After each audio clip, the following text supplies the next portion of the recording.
Ramayana, Kanda 3, Aranya Kandam. Ramayana, Kanda 3, Section 1. Entering the extensive forest of Dandaka, the irrepressible and self-composed Rama saw the collection of asylums belonging unto the ascetics, strewn with kuka and bark, and environed by spiritual energy, and capable of being beheld, like the solar disk in the heavens, the refuge of all creatures, with their ornamented yards, filled with a great many deer, and abounding in multitudes of birds, in which apsaras always danced and which they held in respect, asylums, beauteous with spacious rooms for fire sacrifice, with sacrificial necessaries, deerskins, kuka, faggots, water pitchers, fruits and roots, surrounded by mighty and sacred forest trees, crowned with luscious fruits, honored with Valley 1 and Homa 2, holy, resounding with the sounds of Vedic recitations, scattered with divers blossoms, and containing tanks filled with lotuses, with ancient ascetics living on fruits and roots, having their senses under control, wearing bark and black deerskins, and possessing the splendor of the sun or fire, and adorned by great and holy sages living upon regulated fare. Beholding that collection of asylums belonging unto the ascetics, resembling the regions of Brahma, resonant with the voices of Vedic recitations, and grateful, with highly pious Brahmanas versed in the Vedas, the exceedingly energetic and graceful Raghava entered the same, having first unstrung his mighty bow.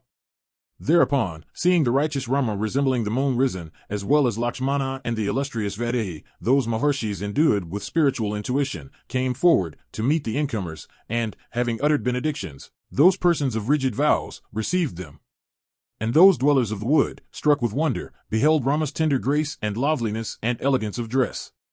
And struck with astonishment, those inhabitants of the woods of preeminent piety saw Vaidehi, Lakshmana and Rama, with winkless eyes. And those persons of exalted virtue, engaged in the welfare of all creatures, made Raghava, their guest, sit down in their thatched cottage. Then, having received Rama respectfully according to scriptural prescription, those virtuous ones of eminent piety, resembling fire, procured water for Rama.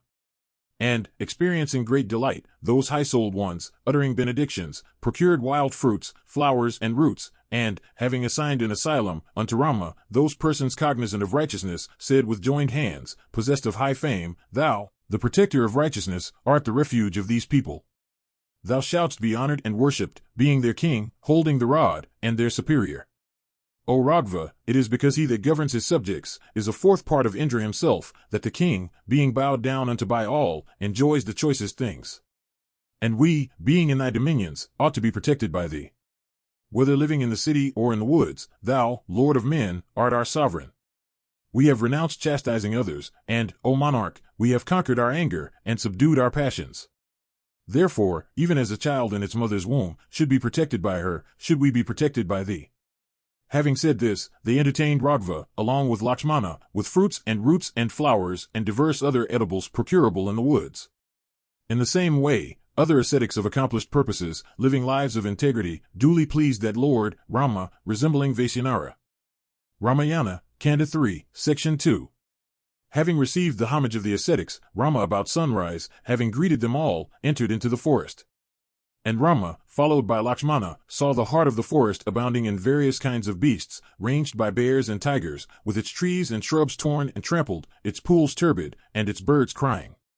And, having in company with Sita arrived at that forest abounding in terrible beasts, Kakutstha saw a man-eater, resembling a mountain summit, emitting tremendous roars, with hollow eyes, a huge face, frightful, having a deformed belly, disgusting, dreadful, cyclopean, misshapen, of a horrible sight, clad in a tiger skin, besmeared with fat, covered with blood, capable of frightening all creatures, with his mouth widely extended, like unto the destroyer himself, and uttering loud shouts, who stood piercing with his iron dart 3 lions, 4 tigers, 2 leopards, 4 prashadas, and the huge tusked head of an elephant dripping fat.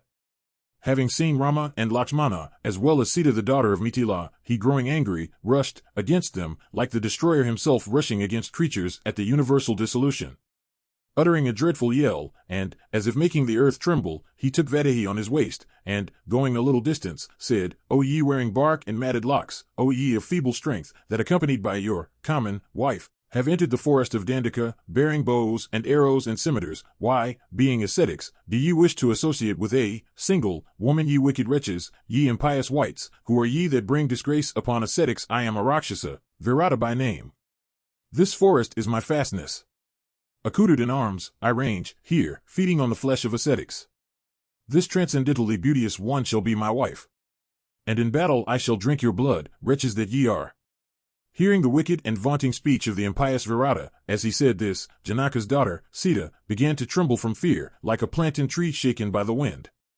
Seeing the graceful Sita on the waist of Virata, Raghav with a blank countenance said unto Lakshmana, O amiable one, behold the daughter of King Janaka, my wife of pure ways, an illustrious princess brought up in luxury, on Virata's waist. O Lakshmana, what had been wished for by Kakeyi with reference to us, hath taken place, and the dear boon, that she had asked, hath borne fruit. That far-sighted lady, my second mother, who had not been satisfied with having secured the kingdom in the interests of her son, and by whom I that was dear unto her above all other creatures, had been banished to the woods, hath today her wishes crowned with success. O Sumitra's son, nothing can impart unto me greater anguish than the touching of Vaidehi by another, which surpasses my father's demise and my having been deprived of the kingdom. As Kakutsta with his eyes flooded with tears was speaking thus, Lakshmana flying into a rage, spoke like unto a confined elephant. Why dost thou, O Kakutsta, being the lord of all creatures and resembling Vasva himself, and also backed by myself, thy servant, grieve like one forlorn? The earth shall drink the gore of this Rakshasa, Virata, when deprived of life, after he hath been slain with a shaft by my angry self. That ire of mine which I had conceived against Virata hankering after the kingdom, will I discharge on Virata, even as the wilder of the thunder Holt hurls his weapon at a hill. Let my mighty arrow, acquiring velocity from the speed imparted to it through the energy of my arms, light on his huge breast, and force his life from forth his body, and let him whirling, at length fall down to the earth. Ramayana, Kanda 3, Section 3.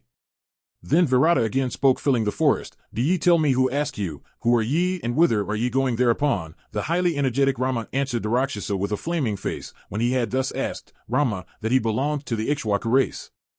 Know us that are in Ihe forest, for Kshatriyas of respectable character. I also am anxious of knowing who thou art, that goest about the Dandakas. Virata answered Rama, having truth for his prowess, I will tell thee, O king. Do thou, O Raghava, understand. I am son unto Java, and my mother is Satarhata. All the Rakshasas of the earth have called me Virata. Having gratified Brahma by my asceticism, I received this boon, that none in the world would be able to slay me by mangling my body with weapons. Forsaking this fair one, do ye, renouncing all hope of either recovering her or vanquishing me, speedily flee away to that place whence ye had come, else I shall deprive you of your lives. Thereat, Rama with his eyes reddened through wrath replied unto that Rakshasa of a deformed shape, the wicked Virata, saying, Little shame on thee of base purposes. Thou surely seekest thy own death, and death thou shalt get in battle. Stay. Thou escapest me not with life. Then stringing his bow, Rama, speedily aiming at the Rakshasa, pierced him with sharpened shafts, and, then, from his bowstring let go 7 shafts, having their feathered parts plated with gold, furnished with great velocity, and coursing like Suparna or the wind. Thereat, resembling flames, those arrows furnished with peacock's feathers, pierced Virata's body, and fell to the earth, covered with blood. On being thus pierced, the Rakshasa set Vaidehi down, and, upraising a dart, rushed in wrath towards Rama and Lakshmana. And sending forth a mighty roar, he took up a dart resembling the banner of Sakra, and he then appeared like the destroyer Thriyu with opening mouth. Then the brothers showered a blazing volley of shafts on the Rakshasa, resembling the destroyer himself. And stationing himself at a spot, the Rakshasa, laughing terribly, yawned, and as he yawned the flesh-coursing shafts fell off from his person. And by virtue of the bestowal of the boon, by Brahma, the Rakshasa Virata drew up his vital energies, and, lifting up a pike, darted at the descendants of Ragu. That best of those bearing arms cut off with 2 arrows that dart resembling the thunderbolt and flaming in the sky. And the dart severed by the shafts of Rama, fell to the earth, as falls a crag severed by the thunderbolt. Thereat, swiftly raising up a sword, resembling a black snake, each of the Raghavas approached his antagonist, and began to assail him hastily. Thus hard beset, that terrible one, seizing them both with his arms, attempted to make away with those foremost of men, who, however, retained their calmness. Reading his purpose, Rama spake unto Lakshmana, Let the Rakshasa bear us by this way. Not use of letting him. Sumatra's son, let the Rakshasa bear us wherever he likes. Even this, by which the ranger of the night is proceeding, is our way. And lifting up, Rama and Lakshmana, by his might and prowess, as if they were striplings, that haughty ranger of the night laid them on his shoulders. And having deposited the Raghavas on his eye holders, Virata, ranger 4 of night, sending up dreadful shouts, directed his course towards the forest. And he at length entered the forest resembling a mighty mass of clouds, furnished with various kinds of trees, picturesque with diverse species of birds, and abounding in jackals, serpents, and beasts. Ramayana, Kanda 3, Section 4. Seeing those foremost of Raghus, the Kakutstas, carried away, Sita cried in a loud voice, raising up her arms, 5 Rama, the son of Dakaratha, the strong, the truthful and the pure, is, along with Lakshmana, being carried away by you, Rakshasa of a terrible appearance. Me bears will devour and tigers and panthers. Renouncing the Kakutstas, do thou carry me away. I bow unto thee, O best of Rakshasas. Hearing these words of Vaidehi, Rama and Lakshmana bestirred themselves for compassing the death of that wicked one. And Sumitra's son broke his left arm, while Rama at once broke the Rakshas's right one. On his arms being broken, the Rakshasa, resembling a mass of clouds, growing weak, sank down on the ground in a swoon, like a hill riven by the thunderbolt. Thereupon, they assailed the Rakshasa with their fists, arms and feet, and lifting him up once and again, and pressing him, they trod on him over the ground. Although he was sore pierced by full many an arrow and cut sorely by scimitars, and pressed down on the earth in various ways, yet the Rakshasa expired not. Seeing him utterly incapable of being killed, and resembling a hill, that inspirer of hope in times of peril, the graceful Rama said, O foremost of men, in consequence of his austerities, yon Rakshasa cannot be vanquished with weapons in conflict. Therefore, let us cast him into a pit. O Lakshmana, dig a capacious pit in this forest 6 for this Rakshasa resembling an elephant, terrible, and of a grim presence. Having said this unto Lakshmana, do thou dig a pit, the powerful Rama remained planting his foot on Virata's throat. Having heard Raghava's words, the Rakshasa spake gently, Slain am I, O chief of men, by thee possessed of strength equal to that of Sakra. Through ignorance, O foremost of men, I could not before know thee. Now I know thee that art Rama, the worthy son of Kaukalya, my child, as well as the highly virtuous Vaidehi and the renowned Lakshmana. By virtue of a curse, I entered this dreadful Rakshasi form, I a Gandharva, having been cursed by Ravana. Being propitiated by me, that greatly famous one said, When Rama the son of Dakaratha shall slay thee in encounter, thou, attaining thy natural condition, shalt repair to the celestial regions. Getting wroth, he cursed me, who had been absent, and thus did King Ravana address me, who had conceived love for Ramba. Through thy grace have I been freed from this fearful curse, I shall, now, repair to heaven. Hail, O repressor of foes! Half a yojana hence, my child, dwells the righteous and potent Maharshi, Sarabanga, resembling the sun. Seek him speedily, he will bring about thy good. Casting me into this pit, in the wood, do thou, O Rama, peacefully go thy way. Even this is the eternal usage of the Rakshasas. Hoes that die in the forest attain eternal regions. Having said this unto Kakutsta, the mighty Virata, afflicted with arrows, having his body deposited in the pit, attained heaven. Having heard that speech of Virata, Raghava ordered Lakshmana, saying, O Lakshmana, do thou in this forest dig a capacious pit for this Rakshasa resembling an elephant, dreadful, and of terrible acts. Having said unto Lakshmana, dig a pit, Rama possessed of prowess remained fixing his foot on Virata's throat. Then taking a hoe, Lakshmana dug a spacious pit by the side of the huge-bodied 7 Virata. Then when his throat had been freed, Lakshmana cast into the pit Virata having ears resembling javelins, sending loud and dreadful sounds. Having vanquished him in fight, Rama and Lakshmana possessed of activity and steady in fight, being exceedingly delighted, raising up the dreadful Rakshasa by main force, cast him howling into the pit. Reflecting that he was incapable of being slain by sharpened weapons, those foremost of men, exceedingly well versed in arms, compassed the death of that mighty Asura, Virata, in the pit, after they had dug it. Virata had himself sincerely wished for his death at the hands of Rama, and that ranger of the woods had accordingly told Rama, My death cannot be effected by means of weapons. Having heard these words, Rama decided upon casting him into a pit. And when the excessively strong Rakshasa entered the cavity, he made the forest resound with his cries. Having thrown him into the hole, Rama and Lakshmana, their fears removed, appeared with joyful looks, and rejoiced in that forest like the sun and the moon seated in the heavens. Ramayana, Kanda 3, Section 5. Having in the forest slain the Rakshasa Virata possessed of tremendous strength, Rama endued with prowess, embracing and cheering Sita, spoke unto his brother Lakshmana of flaming energy, saying, This dense forest is hard to live in, nor are we acquainted with the ways of the wood. Therefore will we speedily repair to the ascetic Sarabanga. Thereupon Raghava set out for the hermitage of Sarabanga. And Rama beheld a mighty wonder near that one of celestial virtue, who had purified his soul through asceticism. He saw the Lord of the Celestials, possessed of a resplendent person, resembling in effulgence the sun or Vaikwanara, mounted on a superb car, saw him that is followed by all the Celestials, stationed in the sky, not touching the earth, Adorned in luminous ornaments, the god dressed in a clean apparel, worshipped by many a high-souled personage dressed in the same way.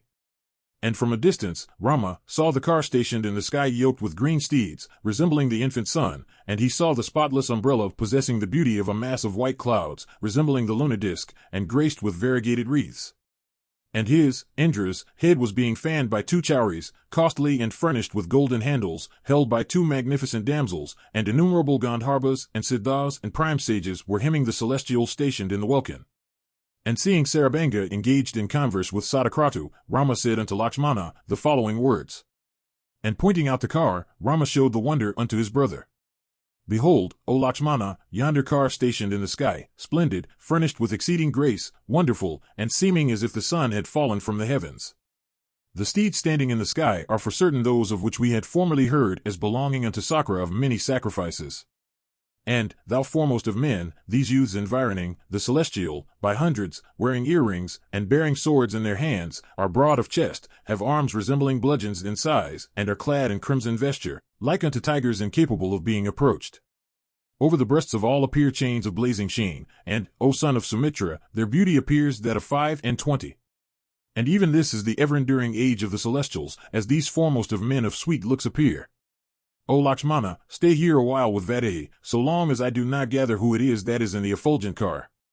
Saying unto Sumitra's son, Stay here, Kakutsta bent his steps towards Sarabanga's asylum.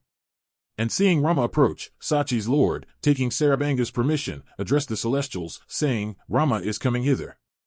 Do ye set out for another place, ere he yet addresses me? He is not fit to behold me, now. When he shall have vanquished his foe in fight, and won success, shall I readily show myself unto him. He shall have to achieve an act incapable of being achieved by others. Then rendering homage unto that anchoret and conversing with him, the wilder of the thunderbolt, subduer of enemies, repaired to heaven in a car yoked with steeds. When the thousand-eyed one had gone away, Raghava accompanied by his companions appeared before Sarabanga in the Agnihotra chamber. Taking his feet, Rama, Sita and Lakshmana sat down with the permission of the ascetic, who received them and set apart quarters for them. Then Raghava questioned the sage concerning the visit of Sakra, and Sarabanga related everything unto Raghava. O Rama, this bestower of boons wishes to take me to the regions of Brahma. I have conquered them, incapable of being attained by persons that have not schooled themselves, by virtue of fierce austerities. O chief of men, knowing that thou wert near, I became anxious to go to the minor celestial regions and this supreme heaven of Brahma, after I had seen thee, righteous and high-souled, who art my dear guest now. O foremost of men, I have for I attained the excellent regions of Brahma. And Nakaprishta. Do thou receive them as pertaining to me. Thus addressed by the sage, Sarabanga, that best of men, Raghava, versed in every branch of learning, said, O mighty anchoret, I shall acquire all those regions myself. I now wish that thou mayst direct me as to my abode in this forest. Thus accosted by Raghava resembling Sakra in strength, the eminently wise Sarabanga again said, O Rama, here in this forest lives a pious and self-restrained ascetic of mighty energy, named Sutikshna. He will bring about thy good. O Rama, follow this Mandakini flowing among flowers, which, here, runs in an opposite direction to her usual course, and then wilt thou reach there.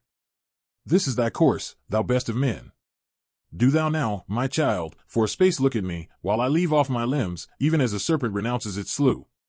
Then preparing a fire and with mantras offering oblations into it, the exceedingly energetic Sarabanga entered into the fire. The fire consumed the down, hair, old skin, bones, flesh and blood of that high-souled one. Anon, Sarabanga became a youth resembling fire, and rising from the flame, he appeared splendid. And proceeding past the regions of high-souled sages sacrificing with fire, as well as of the celestials, he ascended those of Brahma. And that one of pious acts done on earth, that best of the twice-born race, saw the grandfather, in company with his followers. And the grandfather also, beholding that Brahmana, rejoiced greatly, and said, Hail! Ramayana, Kanda 3, Section 6. After Sarabanga had ascended heaven, ascetics in bodies, assembled together, presented themselves before Kakutsta, Rama of flaming energy. And Vaikanasas, and Valakilyas, and Sanprakalas, Marichipas, Agmakutas in numbers, and those ascetics, Patraharas, and Dantalukalas, Unmajakas next, and Gatrakayas, and Akayas and Anavakasikas, those ascetics, Salilaharas, Vayabhakspas after them, Akakanalayas, Standalakayas, Erdhavasis of controlled senses, and Ardrapadavasas given to japa, practicing penances, and engaged in performing the 5 kinds of austerities. all furnished with the grace that comes of spiritual energy, and all firmly concentrated in yoga. These ascetics presented themselves before Rama in the ACM of Sarabanga. And coming before Rama, the foremost of those practicing righteousness, those sages conversant with morality, met in a body, said unto that preeminently virtuous one, a mighty car warrior, thou art the foremost person of the Ikshwaka race and the world, as well as their lord, even as Magavan is the lord of the celestials.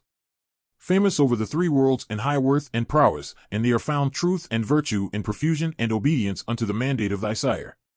O Lord, it behoves thee cognizant of virtue and attached unto it, to forgive us for what we as suitors say unto thee. The sin, O Lord, of that monarch is mighty that taketh a sixth part of the subjects' incomes, but doth not protect them as sons. But he that, setting his heart on protecting the people, doth ever carefully protect all the inhabitants of his dominions, like his own life or like his son dearer unto him than life itself, reapeth, O Rama, enduring renown extending over many years, and, at length, attaining the regions of Brahma, is glorified there. The king that protects his subjects righteously is entitled to a fourth part of the great religious merit that is reaped by an ascetic subsisting on fruits and roots. O Rama, this many Brahmanas, this great body of men that have assumed the Vanaprastha mode of life, although having thee for their lord, are being sorely troubled by Rakshasas, as if they had none. Come and behold the bodies of innumerable ascetics of pure hearts that have in various ways been slaughtered by Rakshasas in the forest. And great is the worry that is experienced by the dwellers on the river Pampi and the Mandakini as well as those that reside in Chitrakuta. We cannot bear the terrible affliction of the ascetics in the forest at the hands of Rakshasas of dreadful deeds. Therefore, for obtaining refuge, have we come before thee who art the refuge of all. Do thou, O Rama, deliver us all, who are being exceedingly afflicted by the rangers of the night. O hero, we have no greater refuge on earth than thyself. Do thou, O king's son, rescue us all from Rakshasas. Hearing these words of the sages and ascetics, that righteous-souled one addressed them, saying, It doth not behove you to speak thus. I should be commanded by the anchorets. I have entered the forest solely with a view to my own purpose. I have entered this forest in obedience to the mandate of my father, with the object, at the same time, of putting an end to these ravages of the Rakshasas on you. I have at my own will come hither for securing your interest. Then shall my stay in the woods be crowned with mighty fruit. I wish to slay in battle the enemies of the ascetics. Let the sages and ascetics behold my prowess as well as that of my brother. Having been conferred a boon by the ascetics, that hero entered upon a noble undertaking, and accompanied by the ascetics, in company with Lakshmana directed his course to the hermitage of Sutikshna. Ramayana, Kanda 3, Section 7. Rama accompanied by his brother as well as Sita went to the asylum of Sutikshna in company with the twice-born ones. And having proceeded far, and crossed many a stream of copious waters, Rama saw a holy peak towering high like the mighty Meru. Then those worthy scions of the Ikshwaka race, descendants of Raghu, with Sita entered the forest ever furnished with various kinds of trees. And having entered the dense forest abounding in blossoms and fruits and trees, Rama saw in a recess an asylum glittering with bark and garlands. There Rama duly addressed an ascetic seated in the lotus attitude 9 for warding off evil, even Sutikshna, O thou conversant with righteousness, speak to me, O Maharshi, O thou that hast truth for thy prowess. Thereupon, eyeing Rama keenly, that calm, ascetic, the foremost of those practicing righteousness, embracing him with his arms, said, Welcome, thou foremost of the Raghus, O Rama, thou the best of those practicing righteousness. This asylum now hath been furnished with its master in consequence of thy visit. O illustrious one, O hero, expecting thee, I have not yet ascended heaven, renouncing on earth this body of mine. I had, already, heard that, coming to Chitrakuta, thou hadst been staying there, having been deprived of the kingdom. Here came, O Kakutstha, the sovereign of the celestials of 100 sacrifices. Coming to me, that mighty deity, the sovereign of the celestials, said that I had acquired all the worlds by my pious acts. Do thou, by my grace, in company with thy wife and Lakshmana, dwell delightfully in those regions won by my asceticism, containing Devarshis. Thereupon the self-possessed Rama answered that blazing and truth-telling Brahmana of fiery austerities, like Vasva answering Brahma, saying, O mighty ascetic, I myself will win those regions. I wish to be directed to a dwelling in this forest. Thou art possessed of ability in respect of everything, and art, at the same time, engaged in the welfare of all beings. This hath been told unto me by the high-souled Sarabanga of the Gautama race. Thus addressed by Rama, that Maharshi known over all the worlds, spoke sweet words I great joy, O meritorious Rama, even this is the asylum, for thee. Do thou live here pleasantly. It is inhabited by numbers of saints and is always provided with fruits and roots.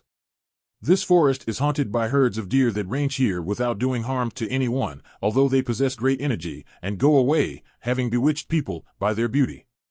Save what comes from these deer, there is no other evil to be encountered here. Hearing those words of the Maharshi, the placid elder brother of Lakshmana, taking up his bow with the arrow set, said, O exalted one, if by means of sharpened shafts blazing like lightning, I slay those herds of deer when they come, it shall impart pain unto thee. And what can be more unfortunate than this? Therefore I shall not be able to dwell long in this asylum. Having said this, Rama ceased and became engaged in his evening adorations, and, having finished them, along with Sita and Lakshmana fixed his quarters in the asylum of Sutikshna. Then, when the evening had passed away and night fell, Sutikshna, having done homage unto those chiefs of men, offered them excellent fare, suitable to ascetics. Ramayana, Kanda 3, Section 8. Having been well entertained by Sutikshna, Rama in company with Sumitra's son, having passed away the night there, awoke in the morning. And arising in due time, Rama along with Sita, bathed in cool waters odorous with the aroma of lotuses, and having in proper time duly worshipped fire as well as the deities, in that forest containing abodes of ascetics, Rama, Lakshmana, and Videha's daughter, their sins purged off, seeing the sun risen, approached Sutikshna and spoke unto him these mild words, saying, O reverend sir, we have stayed here pleasantly, being excellently ministered unto by thee. We greet thee, and go away. The ascetics urge speed upon us. We hasten to view the collections of asylums that belong unto the holy sages inhabiting the forest of Dandaka. Now we crave thy permission along with that of these foremost of anchorites, steady in virtue, crowned with asceticism and self-controlled, resembling smokeless flames. And we intend to set out ere the sun, like unto a low-sprung one that hath attained to auspicious fortune through evil ways, with rays incapable of being born, shines too fiercely. Having said this, Raghava along with Sita and Sumitra's son bowed down unto the ascetic's feet. And as they touched his feet, that best of ascetics, raising Rama and Lakshmana up, embraced them closely and said, O Rama, go thy way safely, in company with Sumitra's son and this Sita that followeth thee like a shadow. Behold the beauteous asylums, O hero, of these pure-spirited ascetics inhabiting the forest of Dandaka.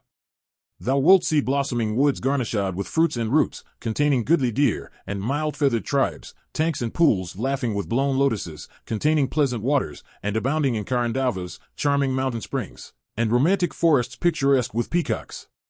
Go, O child, and go thou also, O Sumitra's son. And come again to my asylum after having seen these. Thus addressed, Kakutstha along with Lakshmana, having gone round the ascetic, prepared for departing. Then Sita of expansive eyes handed to the brothers excellent quivers, bows, and shining swords. Then fastening the graceful quivers, and taking the sweet-sounding bows, both Rama and Lakshmana issued from the hermitage. And permitted by the Maharshi, the Raghvas furnished with grace, equipped with bows and scimitars, swiftly set out along with Sita.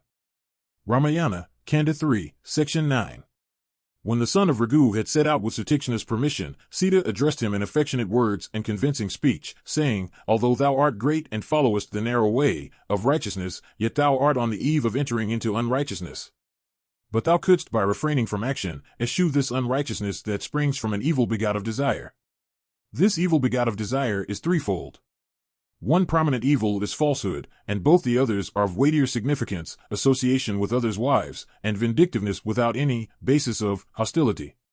Falsehood, O Raghava, hath never been thine, nor can it ever be thine, in the future.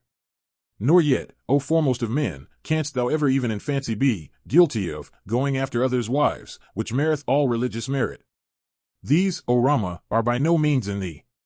O king's son, thou ever and a day directest thy attentions unto thy own wife. And thou art righteous and truthful and doest the will of thy sire. In thee are established virtue and truth, and everything, and by help of thy conquered senses, thou, O mighty armed one, art capable of bearing everything. And, O thou of a gracious presence, thine is control over sense. The third evil that leads men through ignorance to bear hostility towards others without any cause of hostility is now present unto thee. Thou hast, O hero, for the protection of the saints dwelling in the forest of Dandaka, promised the slaughter of Rakshasas in battle. And it is for this reason that equipped with bows and arrows, thou hast along with thy brothers set out for the forest known as Dandaka. Seeing thee set out, my mind reflecting on thy truthfulness as well as thy happiness in this world and welfare in the next, is wrought up with anxiety. And, O hero, I do not relish this journey to Dandaka. Thereof I will tell thee the reason. Do thou listen to me as I tell thee. Bearing bows and arrows in thy hands, thou hast come to the wood along with thy brother, and it may well happen that seeing grim rangers of the forest, thou mayst discharge thy shafts. And even as the vicinity of faggots increases the energy of ire, the proximity of the bow enhances the strength and energy of the kshatriya. Formerly, O long-armed one, in a sacred wood haunted by beasts and birds, there lived a truthful ascetic of a pure person. Intending to disturb his austerities, Sachi's lord, Indra, bearing a sword in his hand, came to the asylum in the guise of a warrior. And in that asylum, that excellent scimitar was deposited as a trust with that righteous person practicing asceticism. Receiving that weapon, that ascetic intent upon preserving his trust, rangeth the forest, maintaining his faith. And intent upon preserving his trust, he goeth nowhere for procuring fruits and roots without that sword deposited with him as a trust. Constantly carrying the sword, by degrees, the ascetic, foregoing all thoughts about asceticism, had his mind involved in fierce sentiments. Thus, in consequence of bearing that weapon, that ascetic taken up with fierce thoughts, losing his sobriety and led astray from righteousness, went to hell. This ancient story anent the carrying of arms asserts that even as fire worketh change in a piece of wood, the presence of arms worketh alteration in the mind of him bearing them. From affection and the high honor in which I hold thee, I merely remind thee of this matter. I do not teach thee. Equipped with bows as thou art, thou shouldst renounce all thoughts of slaying without hostility the Rakshasas residing in Dandaka. Without offense none should be slain. It is the duty of Kshatriya heroes by means of their bows to protect persons of subdued souls, come by any calamity. Where are arms, and where is the forest, where is Kshatriya virtue, and where is asceticism? These are opposed to each other. Let us, therefore, honor the morality that pertains to this place. From following arms, one's sense gets befouled and deformed. Again going to Ayodhya, thou wilt observe the duties of Kshatriyas. Then my mother-in-law and father-in-law shall experience enduring delight, if, having renounced the kingdom, thou lead the life of an ascetic. Interest springs from righteousness, and happiness also results therefrom. One attains everything through righteousness, in this world the only substantial thing. Repressing self by diverse restrictions, intelligent people attain righteousness, but virtue crowned with felicity is incapable of being attained by following pleasure. O mild one, ever cherishing thy heart in purity, do thou practice piety in the wood of asceticism. Everything, the three worlds, are truly known unto thee. I have spoken this through feminine fickleness. Who can speak of righteousness unto thee reflecting on and understanding things? Do thou along with thy younger brothers speedily do what thou likest. Ramayana, Kanda 3, Section 10. Hearing Vaidehi's words spoken through high regard, for her husband's Rama with his energy enhanced, answered Janaka's daughter, saying, O noble lady, thou hast spoken mild words fraught with worth and profit, and, O Janaka's daughter versed in virtue, thou hast expounded the duties of Kshatriyas. What, O exalted one, shall I say? Thou hast thyself by thy words furnished an answer to what thou hadst said. Kshatriyas wear bows in order that the word distressed may not exist on earth. O Sita, those ascetics of severe vows that are beset with perils in Dandaka, having personally come unto me, who am their refuge, have sought protection at my hands. Always dwelling in the forest, subsisting on fruits and roots, they on account of Rakshasas of cruel deeds, do not, O timid one, attain ease. These ascetics are devoured by terrible Rakshasas, living on human flesh. Being eaten up by the Rakshasas, the anchorites living in the forest of Dandaka, those best of the twice-born ones, said unto us, Be thou gracious unto us. Hearing those words of theirs which fell from their lips, I, resolving to act in accordance with their request, said, Be ye propitious. This is surpassing shame unto me that such vipers who themselves are worthy of being sought, seek me. What shall I do? I said this in the presence of those twice-born ones. Thereat all those that had come, said, We have been, O Rama, immensely harassed in the forest of Dandaka by Rakshasas wearing shapes at will. Do thou deliver us? These irrepressible Rakshasas living on human flesh vanquish us at the time of Homa, and on the occasions of Parvas, O sinless one. Of the saints and ascetics afflicted by the Rakshasas, who are on the search for their refuge, thou art our best refuge. We can by virtue of the energy of our asceticism easily destroy the rangers of the night, but we are loath to lose our asceticism earned in a long time. O Ragva, our austerities are constantly disturbed, and we can hardly perform them. Therefore, although sore afflicted and devoured by the Rakshasas dwelling in the forest of Dandaka, we do not cast our curse on them. Thou along with thy brother art our protector, thou art our master in this forest. Having heard these words, I promised my perfect protection unto the saints in the forest of Dandaka, O daughter of Janaka. Having promised, I living cannot violate my vow concerning the ascetics. Verily truth is ever dear unto me. I had rather renounce my life, or thee, O Sita, along with Lakshmana, but by no means my promise made, especially unto Brahmanas. O Videha's daughter, the protection of the saints is incumbent on me even without any representation, and what, shall I say, when I have promised the same thou hast spoken this unto me through affection and friendship? I have been well pleased with thee, O Sita. One doth not instruct another that one doth not bear affection to. O beauteous damsel, what thou hast said, is worthy of both thy love and thy race. Having said these words unto Mithila's princess, the beloved Sita, the high-souled Rama, equipped with bows, along with Lakshmana, directed his steps towards the inviting woods of asceticism. Ramayana, Kanda 3, Section 11. Rama went first, in the middle, Sita, and bearing a bow in his hand, Lakshmana went in their wake, and they went with Sita, seeing many mountain peaks, and forests, and delightful streams, and chakravakas, haunting river islets, and tanks with lotuses containing aquatic birds, and herds of deer, and horned buffaloes maddened with juices, and boars, and elephants, foes to trees. Having proceeded a long way, when the sun was aslant, they together saw a delightful tank measuring a yojana, fifed with red and pale lotuses, graced with herds of elephants, and abounding in aquatic cranes, swans, and catanevas. And in that tank containing charming and pleasant waters, they heard sounds of song and instrumental music, but no one was seen there. Thereat, from curiosity, Rama and Lakshmana, mighty car warrior, asked an ascetic named Dharmabrit, saying, hearing this mighty wonder, we have been worked up with intense curiosity. Do thou tell us what this is? Thus accosted by Ragva, the ascetic then at once began to expatiate over the potency of the pool. This tank goes by the name of Panchapsara, and is always filled with water. It was made, O Rama, by the ascetic Mandakarni, by virtue of his asceticism. In yonder tank, the mighty ascetic, living on air, performed signal austerities for 10,000 years. Thereat, exceedingly agitated, all the deities with Agni at their head, assembled together, said, this ascetic wishes to have the position of one of us. Thus all the deities present there were filled with anxiety. Then, with the view of disturbing his austerities, the deities ordered 5 principal apsaras, possessed of the splendor of live lightning. And for compassing the end of the celestials, that ascetic conversant with the morality and otherwise as well of this life as that to come, was brought by those apsaras under the sway of Manana. And those 5 apsaras, ultimately, became the wives of the ascetic, and their hidden residence was reared in the pool. And there the 5 apsaras living happily, pleased the anchorite, established in youth through asceticism and yoga. As thy sport, we hear the sounds of their musical instruments, and the sweet voice of their song mixed with the tinklings of their instruments. Hearing this, the illustrious Ragva along with his brother declared the story narrated by that one of a pure heart to be wonderful. Thus conversing, Rama saw the collection of asylums, strewn with kuka and bark, and begirt with energy derived from Brahma lore. Entering the place, along with Videha and Lakshmana, the highly famous Ragva dwelt there respected by all the ascetics. Having happily dwelt in those collections of graceful asylums, honored of the Maharshis, Kakutstha by turns went to the hermitages of those ascetics with whom that one well-versed in arms had dwelt before. And Ragva happily passed his days somewhere for 10 months, somewhere for 1 year, somewhere for 4 months, somewhere for 5 or 6 months, somewhere for many months, somewhere for a month and a half, somewhere for more, somewhere for 3 months, and somewhere for 8. And as Rama lived in the asylums of the ascetics and amused himself through their good graces, 10 years were passed away, in this way. Having gone round the asylums of all the ascetics, Ragva cognizant of righteousness returned to the hermitage of Sutikshna. Coming to this asylum, respected by the ascetics, that subduer of enemies, Rama, stayed there for a time.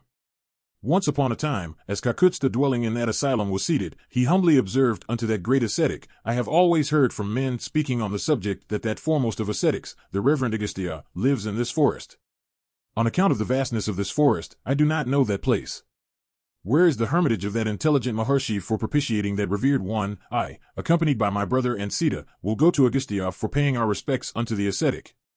This great desire is burning in my heart, that I should myself minister unto that best of anchorites.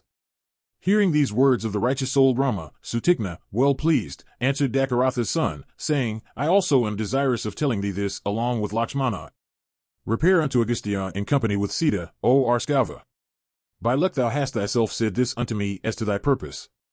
I will, O Rama, tell thee where that mighty ascetic, Agastya, is. My child, go 4 miles from the hermitage in a southerly direction, and thou wilt come to the hermitage of the brother of the auspicious Agastya, situated on a land covered with trees, graced with pippali woods, abounding in fruits and flowers, charming, and resonant with the notes of various birds.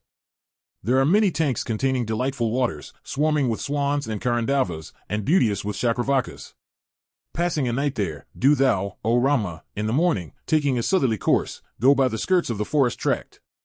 Passing Ayodhya, thou shalt come upon Agastya's asylum, located at a charming woodland graced with many a tree. There Videha's daughter and Lakshmana shall experience delight in thy company. O magnanimous one, if thou intend to see the mighty ascetic, Agastya, in that charming woodland, containing a great many trees, then do thou make up thy mind to set out this very day. Hearing these words of the anchoret, Rama, saluting him, along with his brother, set off for Agastya's place, with his younger brother and Sita. And, pleasantly proceeding by the way directed by Sutikshna, seeing picturesque woods, hills resembling clouds, watery expanses and streams flowing by their path, Rama, filled with delight, said these words unto Lakshmana, surely we see the asylum of that high-souled one, the ascetic, Agastya's brother of pious acts.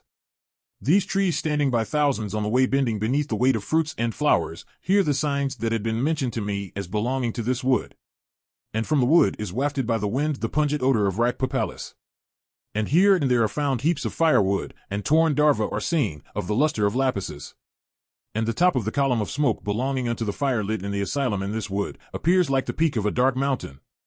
And twice-born ones, having performed their ablutions in sacred and retired bathing places, are offering flowers gathered by themselves. O placid one, from what I had heard from Sutikshna, this would appear to be the asylum of Agastya's brother. The righteous Agastya it is who, wishing for the welfare of the worlds, destroying by virtue of his austerities a daitya resembling death, hath rendered this quarter habitable. Once on a time here dwelt together two mighty Asuras, brothers given to slaughtering Brahmanas, the wily Vatapi and Ilwala. Wearing the form of a Brahmana, and speaking Sanskrit, the cruel one used to invite vipers to a Shraddha. And, cooking his brother wearing the shape of a sheep, he used to feed the twice-born ones according to the rites prescribed for Shraddhas. Then when the vipers had fed, Ilwala said, O Vatapi, come out, uttering a loud sound. Hearing his brother's words, Vatapi, bleating like a sheep, came out, riving their bodies. In this way, thousands of Brahmanas gathered together, were destroyed by flesh-eating ones wearing shapes at will. And it came to pass that once upon a time, the Maharshi Agastya, having been invited to a Shraddha, fed on the mighty Asura.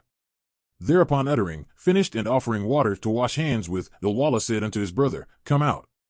And, as that brother of Vatapi, given to slaughtering vipers was speaking thus, that foremost of ascetics, the intelligent Agastya, said with a laugh, Where is the power of coming out, of the Rakshasa, thy brother wearing the shape of a sheep, who hath gone to Yama's abode? Hearing his words, from wrath the ranger of the night prepared to assail the ascetic, and he rushed against that foremost of the twice-born ones. And, being consumed by that ascetic of flaming energy with his eyes resembling fire, the Rakshasa met his end. This asylum graced with pools and groves belongs to the brother of him who hath performed this arduous feat from compassion for the vipers. As Rama was thus conversing with Sumitra's son, the sun set and evening approached.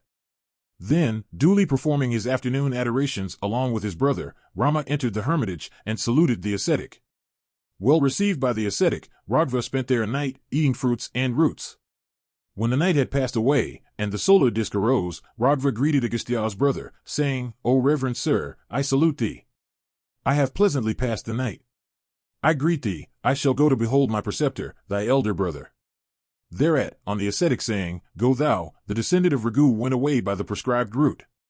And Rama viewed the forest, and Niharas, and Panikas, and Salas, Vangelas and Tinasas, and Chiravilvas, and Madukas, and Vilvas, and Tindukas, all in full flower, and graced with blossoming creepers, and trees in the wood by hundreds, roughly handled by elephants with their trunks, and graced by monkeys, and resounding with the voices of 100 maddened warblers.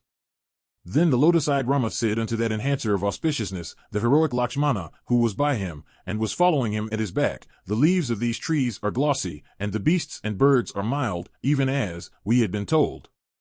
The asylum of the pure-hearted Maharshi must not be far. This asylum capable of removing the fatigue of the weary, belonging to him that is known among men as Agastya by his own acts, is seen, with the neighboring woods, filled with smoke, and itself decorated with bark and wreaths, containing herds of mild deer, and ringing with the notes of various birds. This is the asylum of that pious one, who destroying, the Asura resembling, death, hath, desirous of the welfare of mankind, rendered the southern quarter habitable, and through whose potency the Rakshasas from fear barely cast their eyes in this direction, but do not approach. Ever since that one of pious ways possessed himself of this quarter, the rangers of the night have foregone their hostility, and assumed a peaceful attitude. This southern quarter, rendered safe by Agastya and incapable of being harassed by those ones of tortuous ways, is celebrated over the three worlds in connection with the name of the reverend ascetic. And this graceful asylum ranged by mild beasts belongs to that long-lived one of renowned achievements, Agastya, in obedience to whose command, the Vindhya mountain, foremost of its kind, which had always obstructed ihe way of the sun, doth not increase.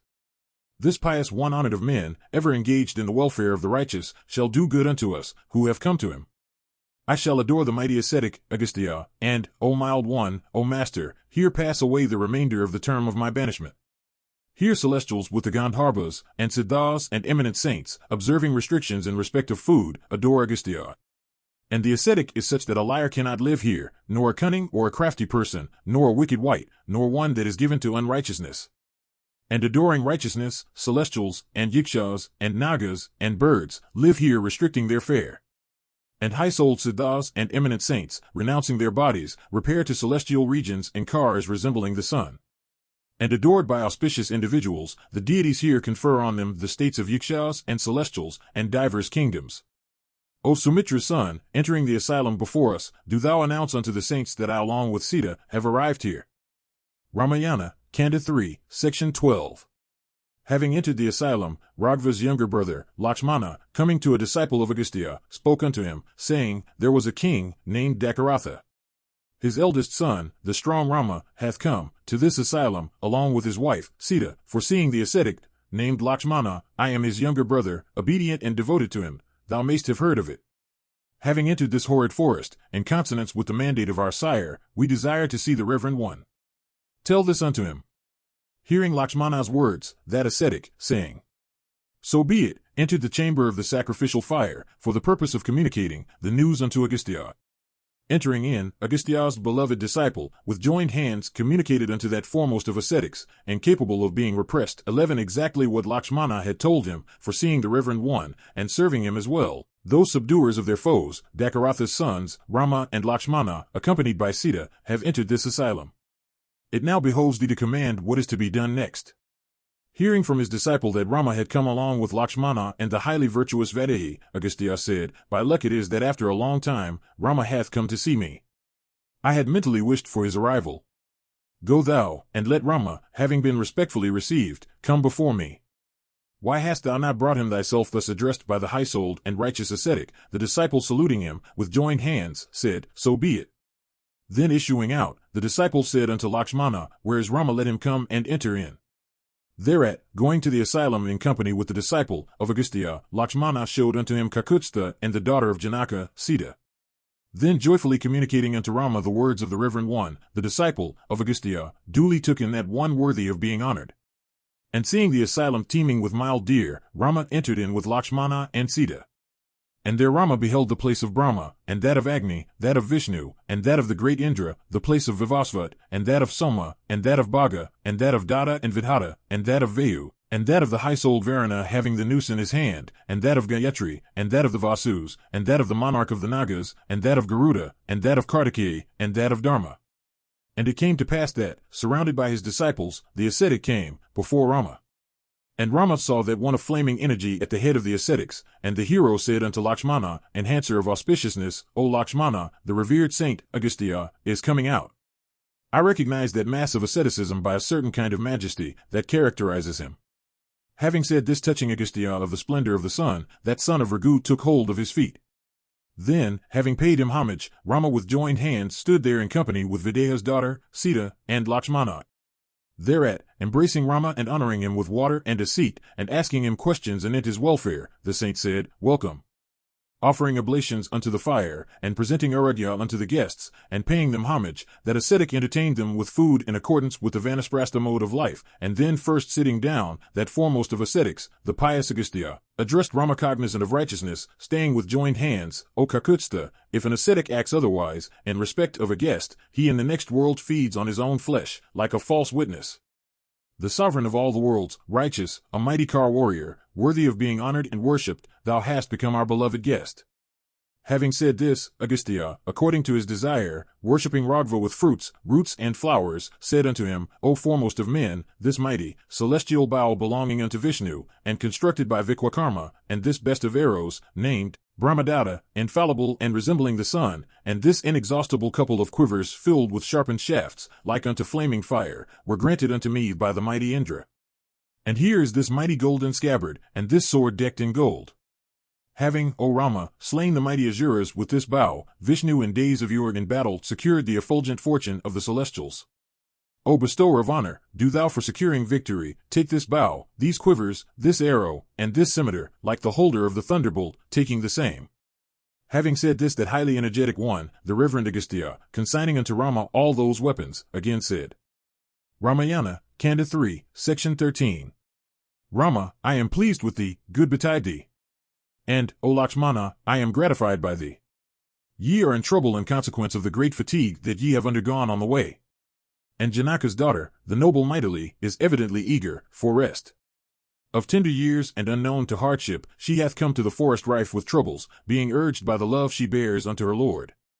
Do thou, O Rama, conduct thyself so, that Sita may find a pleasant time of it. By following thee to the forest, it is a hard task that she is performing. O son of Raghu, this hath been the nature of the fair sex from the commencement of creation, that they gladden him that is well off, and forsake a person in adversity. And women imitate the instability of lightning, the sharpness of weapons, and the celerity of Garuda and the wind 12. But this wife of thine is absolutely free from all these defects, she is worthy of being extolled and the foremost of those devoted to their Lord, like Arundhati among the gods.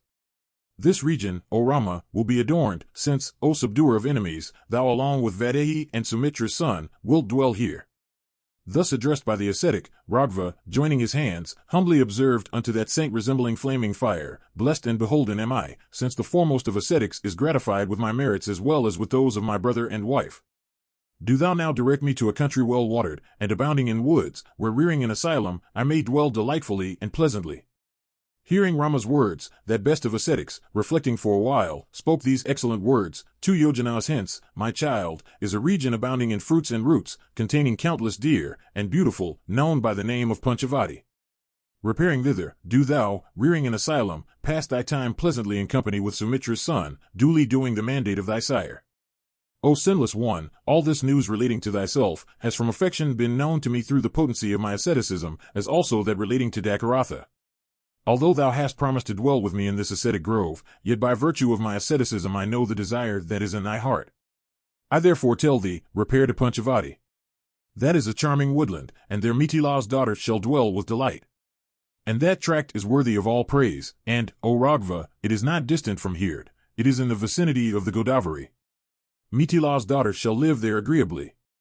And that spot abounds in fruits and roots, is frequented by various fowls, is retired, O mighty armed one, and is sacred and beautiful. And thou of pure ways, and competent to protect the ascetics, shall, O Rama, protect them. O hero, yonder is the mighty wood of Madukas. Directing thy course to the asylum of Nagrota trees, go by the north of this Madhuka wood. Then arriving at a spot hard by a hill, thou wilt come upon the celebrated Panchavati, crowned with blossoming woods. Thus accosted by Agastya, Rama along with Sumitra's son, honoring the truth-speaking saint, greeted him. Then, having saluted his feet, they, taking the saint's permission, set out along with Sita for the hermitage of Panchavati. And, taking their bows and quivers, those sons of the king, of undiminished martial virtue, with intent minds bent their course to Panchavati by the way laid down by the Maharshi. Ramayana, Kanda 3, Section 14. As he was proceeding to Panchavati, Raghu's son saw a huge-bodied vulture of terrible prowess. And seeing him in the forest, the exalted Rama and Lakshmana, as they were conversing with each other, knowing the bird to be, in reality, a Rakshasa, asked him, saying, Who art thou? Thereupon, in soft and sweet words, he, pleasing them, said, My child, know me for a friend of thy father. Knowing him to be a friend of his sire, Ragva paid him homage, and inquired for his name and lineage. Hearing Rama's words, he mentioned his own lineage, and related the origin of all beings. O mighty armed one, I shall describe, unto thee, from the very beginning the history of those that were Prajapatis in days of yore. Listen, O Ragva. Of these, the first is Kardama, then Vikrita, and then Sesha, Sankreya, the powerful Vahuputra, Stanu, Marichi, Atri, the mighty Kratu, Pulasatya, Anjara, Pracheta, Pulaha, Diksha, Vivasvat, Arishtanami, O Ragva, and the exceedingly energetic Kasyapa. These had the west. The Prajapati Diksha, it hath been heard by us, O Rama, had 60 famous and illustrious daughters. Of these Kasyapa weighed 8, with elegant waists, Aditi, Dithi, Danu, Kalika, 13 Tamara, Krodavasa, Manu, and Anala. Then, well pleased, Kasyapa again said unto those damsels, Do thou bring forth sons like unto myself, who shall be lords of the 3 worlds. Thereat, Aditi, O Rama, Dithi, Danu, and Kalika, O mighty armed one, consented, the rest were of another mind. And of Aditi were born 33 deities, O repressor of thy foes, viz., the Adiphiers, the Vasus, the Rudras, and the Aquinas, O subduer of enemies. And, my child, Dithi gave birth to those sons, the renowned Daityas. Formerly, this earth girt with seas was in the possession of these. And, O vanquisher of thy foes, Danu gave birth to a son, named Aquagriva. And Kalika brought forth Naraka and Kalaka. And Tamar gave birth to these 5 daughters celebrated in the world, Crouchy, Basai, Sieni, Dhritarshtra, and Suki. And Crouchy gave birth to the Ulukas, and Basai, to bosses, and Sieni to hawks and vultures possessed of energy, and Dhritarashtra to swans, all kinds of Kalahansas, and Chakravakas, and that damsel, Suki, to Nada. And Vinata was Nada's daughter. And Krodavasa, O Rama, brought forth 10 daughters, viz., Mrigi, Mrigamanda, Hari, Bhadramata, Matangi, Sarjalai, Sweta, Surabi crowned with every auspicious mark, Sarasa, and Kadruka. And, thou foremost of the best of men, Mrigi's sons were all the deer, and those of Mrigamanda were bears, Sramaras, and Chamaras. And Bhadramata bore 1 daughter, Iravathi. And Iravathi's son is the mighty elephant, who is the lord of the worlds. And Hari's sons are lions and the nimble monkeys. And Sarjalai brought forth as her sons, the langulas, and tigers, and the offspring of Matangi were mad elephants, O best of men. And Sweta, O Kakutsta, gave birth to the elephants of the cardinal points. And, O Rama, Surabi gave birth unto 2 daughters, the famous Rohini, and Gandharbi. Rohini produced kine, and the sons of Gandharbi are horses. And Sarasa, O Rama, gave birth to Nagas, and Kadru, to Panagas. And Kasyapa's other wife Manu begot mankind, Brahmanas, Kshatriyas, Vaishyas, and Sudras. From the mouth, it is known, sprang Brahmanas, from the breast, Kshatriyas, from the thighs, Vaishyas, and from the feet, Sudras. And Anala produced all trees bearing sacred fruits. Vinata was Suki's granddaughter, and Kadru, Surasa's aunt. And Kadru gave birth to 1,000 Nagas with the holder of the earth. And Vinata brought forth 2 sons, Garuda and Aruna. And from Aruna sprang myself and my elder brother Sampati. O subduer of enemies, know me for Jatayu, the son of Sieni. If thou will, I shall become thy help during thy abode, in the woods. And, O child, I shall protect Sita when thou shalt go out along with Lakshmana. There Ragva paying homage unto Jatayu, and embracing him joyfully, bent low, and that self-possessed one listened to the story of Jatayu's friendship with his father, as related by him repeatedly. Then consigning unto that bird of exceeding strength, Mithila's daughter, Sita, Rama accompanied by Lakshmana went to Panchavati, destroying his foes and protecting the worlds. Ramayana, Kanda 3, Section 15. Then repairing to Panchavati filled with various animals and beasts of prey, Rama remarked unto his brother of flaming energy, Now, we have come to the place to which we had been directed by the ascetic. This, O amiable one, is Panchavati furnished with blossoming woods. Do thou cast thy eyes around this forest, and ascertain what spot shall suit our asylum. Do thou find out such a place in the vicinity of a tank where thyself Sita and I may dwell happily, which is graced with the garniture of woods and delightful with liquid lapses, and whose neighborhood yields fuel, flowers, kuka, and water. Thus addressed by Rama, Lakshmana with joined hands, said unto Kakutsta in the presence of Sita, O Kakutsta, even if I were to stay with thee for 100 years, I shall remain thy servant. Thyself selecting some beauteous spot, do thou tell me, construct an asylum. Well pleased with the words of Lakshmana, that highly effulgent one, after due reflection, selected a site having every recommendation. Going to that romantic spot for rearing an asylum, Rama, taking the hand of Sumitra's son in his, said unto him, This place is level, graceful, and surrounded with blossoming trees. Do thou duly construct an asylum at this spot. Hard by is seen a beautiful pool, embellished with lotuses, resembling the sun, and breathing balmy perfume. And, as told by that pure-hearted ascetic, Agastya, this is the graceful Godavari, bordered by flowering trees, swarming with swans and karandavas, delighted with chakravakas, thronged with herds of deer 14, not far, yet not so very near.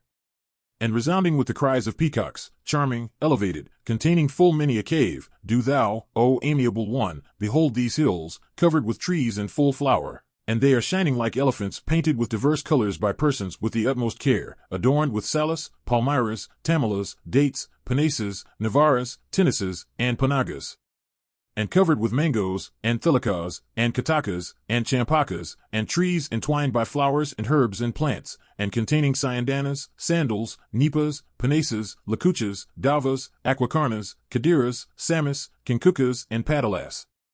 This spot is sacred, this spot is charming, this spot abounds in beasts and birds. Here will I dwell, O Sumitra's son, in company with this bird 15. Thus addressed by Rama, the exceedingly powerful Lakshmana, slayer of hostile heroes, in a short time raised an asylum for his brother. And the exceedingly stout Lakshmana created there for Raghuva a spacious hut thatched with leaves made of clay, furnished with pillars, constructed with long bamboos, graceful, spread with sami boughs, tightly fastened with strong cords, covered with kuka, reeds, and leaves, with its floor well leveled, and charming, beautiful to look at, and exceedingly excellent. And then going to the river Godavari, the lovely Lakshmana, performing his bath, and securing lotuses and fruits, came back to the asylum. Then offering flowers, and duly performing rites for the peace of the habitation, Lakshmana showed the asylum which he had made unto Rama. Seeing the beautiful asylum along with Sita, Raghuva experienced high raptures. And joyfully embracing Lakshmana with his arms, Rama said these exceedingly calm and solemn words, Pleased am I with thee. Thou hast done a great deed, my brother, for which I have granted thee my embrace by way of reward. While thou, his son, skilled in reading thought, grateful, and cognizant of righteousness art alive, O Lakshmana, my father is not dead. Having said this unto Lakshmana, Raghuva the enhancer of auspiciousness, experiencing felicity, began to dwell happily in that region filled with fruits. And ministered unto by Sita and Lakshmana, that righteous one lived there, like the immortals in heaven. Ramayana, Kanda 3, Section 16. As the high-souled Raghuva was dwelling there peacefully, after autumn had departed, the welcome winter commenced. And it came to pass that once on a time, when the night had passed away and day broke, that son of Raghu went to the romantic river Godavari for performing his bath. And as the humble son of Sumitra, Rama's puissant brother bearing a water pitcher in his hand, was following Rama along with Sita at his back, the former said unto Rama, O sweet-speeched one, now is come that season which thou hast ever held dear, and as if decorated by which comes on the entire auspicious year. Now people have their persons rendered rough from dew, the earth is replenished with corn, water is difficult of being used, and fire becomes enjoyable. And men having worshipped the gods and the Pitris by celebrating Agriyana on the occasion of partaking new rice, have at this season their sins purged off. The provinces overflow with food, and abound in milk and articles prepared therefrom, and kings bent on conquest, range about for surveying them. And on the sun having veered steadily to the quarter presided over by the destroyer 16, the north appears like a female without her thilaka 17. Naturally abounding in snow, and now having the sun at a great distance, the mountain Himavan 18 justly beareth that name. At Maide the days are delightful to a degree to range in, feel highly agreeable, and have pleasant suns, while shade and water are uncomfortable. And the days now have mild suns, are covered with dew, severely cold, with the forests remaining idle 19, and the lotuses destroyed by frost. And now at night people cannot lie down in unsheltered places, and the nights are inferred from the presence of Pushya. And at night the atmosphere, being covered with vapor, looks brown, and it is bitter cold then, and the hours are long. And the good fortune of the moon hath fallen to the sun, and the disk of the former is reddish with vapor, and like unto a glass breathed upon, it doth not shine clearly. And the moonlight furnished by vapor doth not appear pleasant, and like Sita pallid because of exposure to sunshine, is perceptible, but doth not look beauteous. And at this season the western wind naturally of gelid feel, being permeated at present with cold, blows with double coldness. And the forests enveloped in mist, and stocked with wheat and barley, look brilliant at sunrise, with crouches and cranes crying, in chorus. Golden-hued paddies slightly inclined, appear graceful, with their heads like unto date flowers filled with rice. And the sun, although high advanced, yet having its rays covered with thick mist, appeareth like the moon. And feeble at the first part of the day, and of agreeable touch at midday, the sunshine, being surcharged with mist, appeareth palish over the face of the earth. And in the woods, swords covered with green grass, and with dewdrops on it, look handsome on the morning sun brightening it up. And wild elephants, waxing exceedingly thirsty, draw away their trunks, just as they touch beautifully clear and cold water. And those aquatic fowls seated by, do not dip themselves in the water, like unto cravens shunning fight. And the rows of trees, shorn of their blossoms, on being enveloped with dew at night and mist at morn, look as if they were fast asleep. And the streams appear with their waters enveloped in vapor, and the cranes, perceived through their cries, and their banks having their sands wet. And what on account of the snowfall, what of the mildness of the sun, and what through the cold, water even when it is on a mountain top, tastes sweet. And lotuses afflicted by the cold, with the stalks only left, and with their petals dropping down and their pericarps and filaments shriveled up, do not appear beautiful. And, O foremost of men, at this season, influenced by regard for thee, Bharata undergoing affliction of spirit, is performing mortifications in the city. And forsaking kingdom, and dignity, and the many and various enjoyments, Bharata practicing asceticism and restraining himself in respect of food, and this winter lieth down on the bare earth.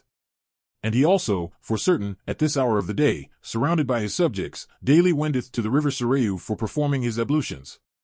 Brought up in luxury, and exceedingly tender, how can he, afflicted with cold, perform his ablutions during the latter part of the night of eyes resembling lotus petals, grey-hued, endued with grace, with a navel depressed, and mighty? Bharata understandeth righteousness, is truth-speaking, of restrained senses, in respect of others' wives, and also of subdued senses. And he speaketh fair, and is sweet-tempered, and long-armed, and the vanquisher of foes. And renouncing various pleasures, he hath devoted himself unto the noble one. Thy high-souled brother hath secured heaven, since he, resorting to asceticism, is imitating thee that resident in the woods. The saying that people follow their mother and not their father is falsified in the case of Bharata. How can mother Kaikeyi, whose husband is Dakaratha and son the righteous Bharata, have such crooked way as the virtuous Lakshmana was speaking thus from affection? Raghava, not bearing the blame cast upon his mother, Kaikeyi, said, My brother, thou shouldst by no means tax our second mother. Do thou talk of that lord of the Ikshwaka race, Bharata? Albeit my mind is firm as regards my sojourn in the woods, yet is my mind unsteady, being inflamed with affection for Bharata. I remember his dear sweet words, taking the heart, resembling ambrosia, filling the soul with delight. When shall I, O son of Raghu, meet with the high-souled Bharata, and the heroic Satrufna, and thyself 20 having bewailed thus, Kakutstha, coming to the river Godavari, there performed his ablutions in company with younger brother and Sita. Then having offered his adorations with water unto the gods and the Pitris, those sinless him the risen sun as well as the celestials. Having with Sita as the second and Lakshmana, performed his bath. Rama looked beautiful like that lord the reverend Rudra in company with Nandi and the daughter of the king of mountains. Ramayana, Kanda 3, Section 17. Having bathed, Rafima, sit. And Sumitri's son went to their own asylum from the banks of the Godavari. Arriving at the asylum, Raghava along with Lakshmana, performing his morning devotions, entered the cottage.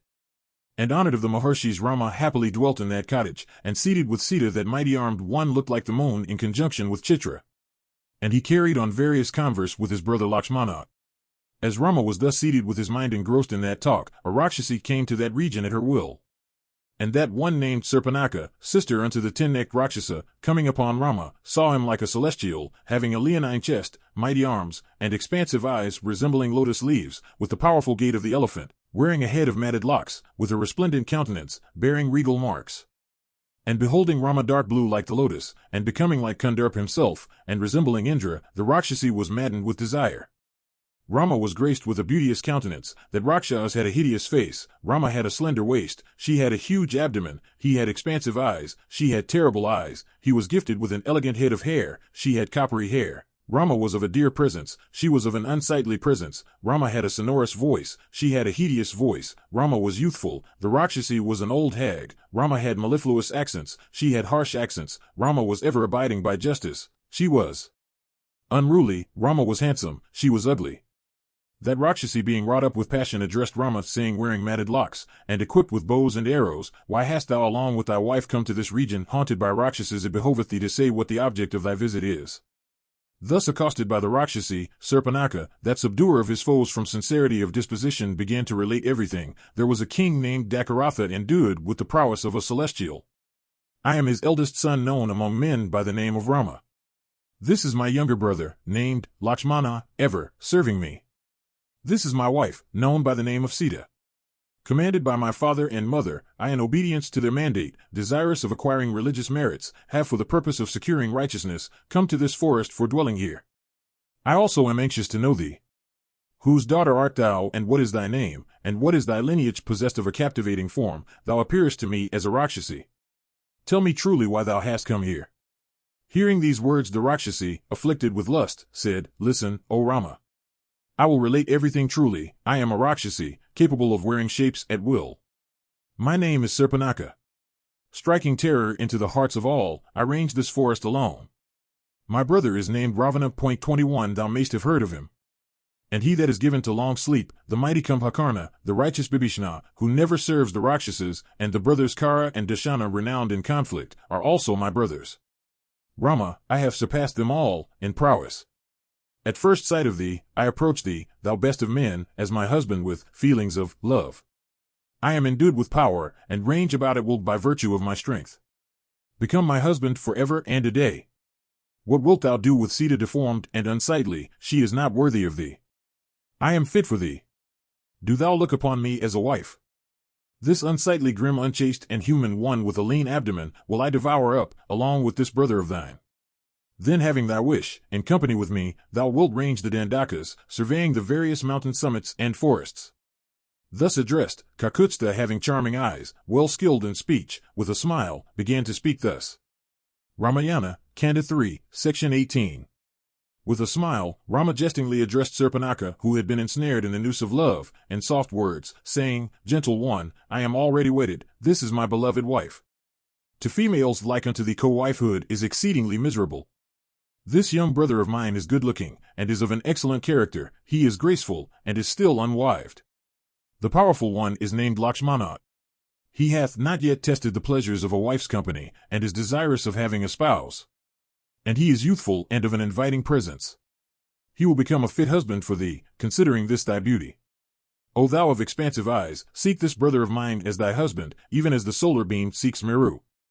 By doing so, thou, O supremely beautiful damsel, wilt not have to fear a co-wife. Having been thus addressed by Rama, the Rakshasi, intoxicated with lust, at once leaving Rama, spake unto Lakshmana, saying, I am fit to be thy wife, possessed of transcendental grace, having regard to this beauty of thine. And with me thou wilt happily range these Dandakas. Thus accosted by the Rakshasi, Sumitri's son, Lakshmana, versed in speech, with a smile appropriately observed unto Surpanaka, Why wishest thou to be the servant of me, who am a servant myself? 22 O lotus-hued one, I am dependent on my noble brother. O thou of expansive eyes, be thou securing the summum bonum, with a joyful heart, become, O superbly beautiful wench, the younger wife of the noble one of great good fortune. Renouncing this frightful, unchaste, hideous, old wife possessed of a lean abdomen, he will devote himself unto thee. O paragon among damsels, O supremely charming lady, what man possessed of discernment, passing by such grace, would bear affection to a human female? Thus accosted by Lakshmana, that hideous one, having a lean abdomen, being incapable of understanding jest, took his words as true. Thereupon, as that subduer of enemies, the irrepressible Rama, was seated in the cottage in company with Sita, the Rakshasi, transported with lust, said unto him, Forsaking this deformed, unchaste, horrible old wife of thine possessed of a lean abdomen, thou dost not regard me. Today, thou looking on, I shall eat up this human female. And I shall, rid of a co-wife, happily range with thee.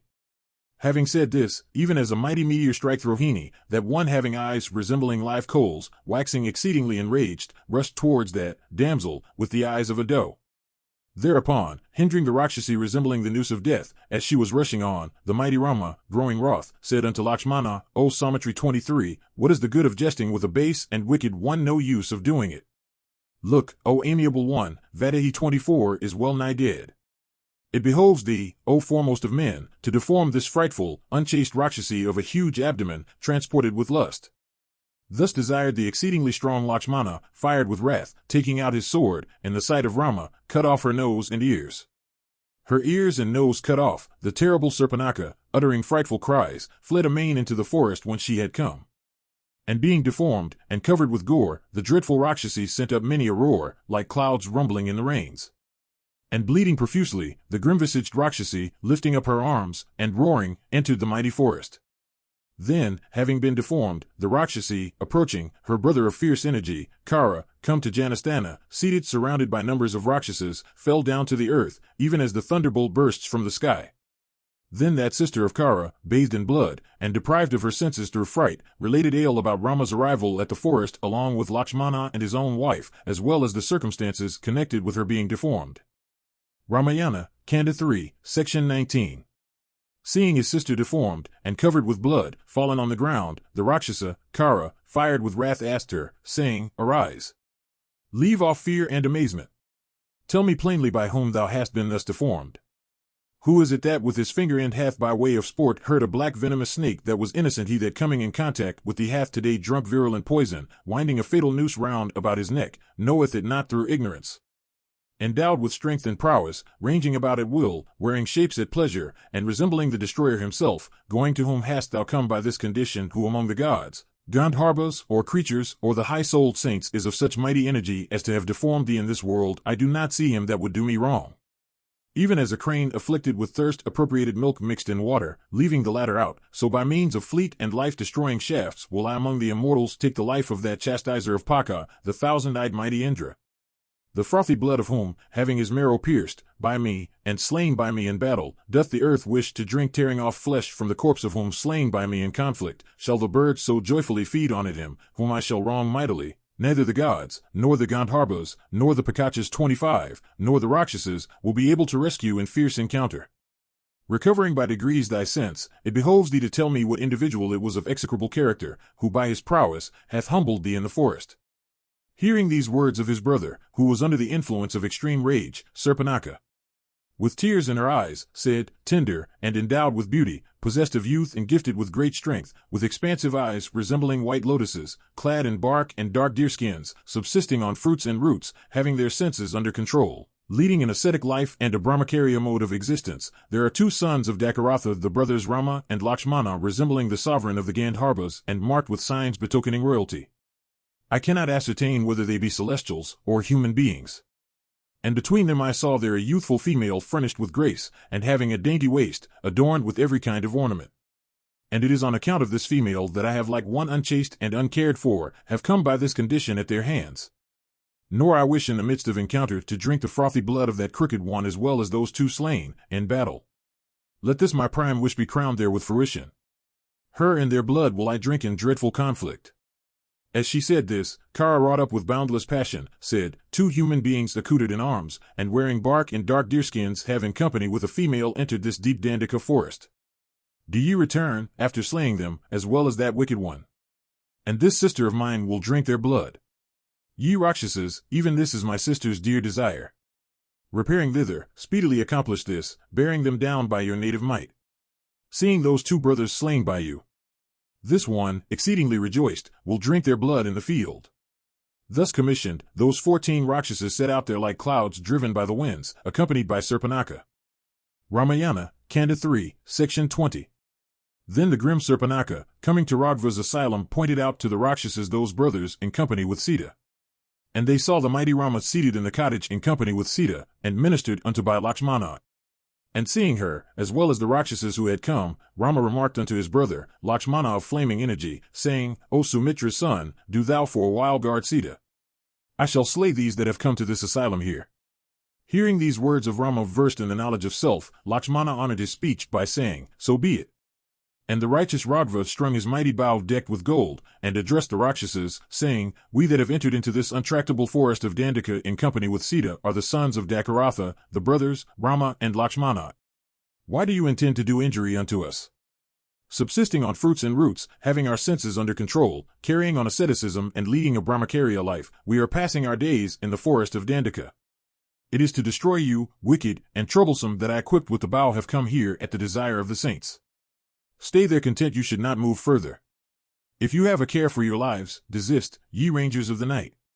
Hearing those words of his, those 14 grim Rakshasas bearing darts in their hands, exceedingly enraged, with their eyes reddened, breathing high spirits, harshly said unto the sweet-speeched Rama, having his eyes reddened, whose prowess they had not seen before, having excited there our Lord, the high-souled Kara, it is thou that shalt lose thy life no later than this day, being slain by us in battle.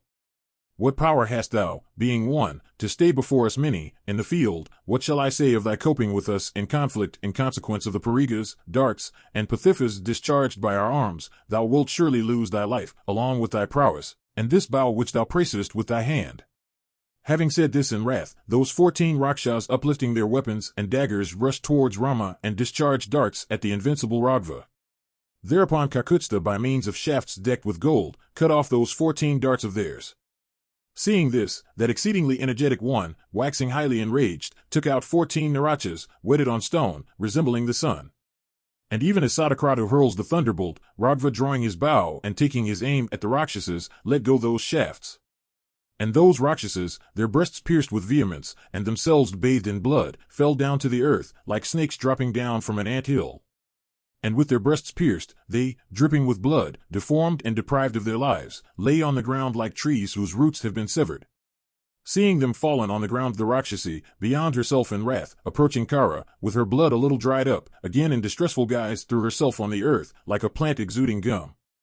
And in presence of her brother, she set up a mighty roar, and then her face grown pallid, she dropped tears, emitting cries. Seeing those Rakshasas slain in battle, Surpanaka again hastened to her brother, and the sister of Kara, related detailed the slaughter of those Rakshasas. Ramayana, Kanda 3, Section 21.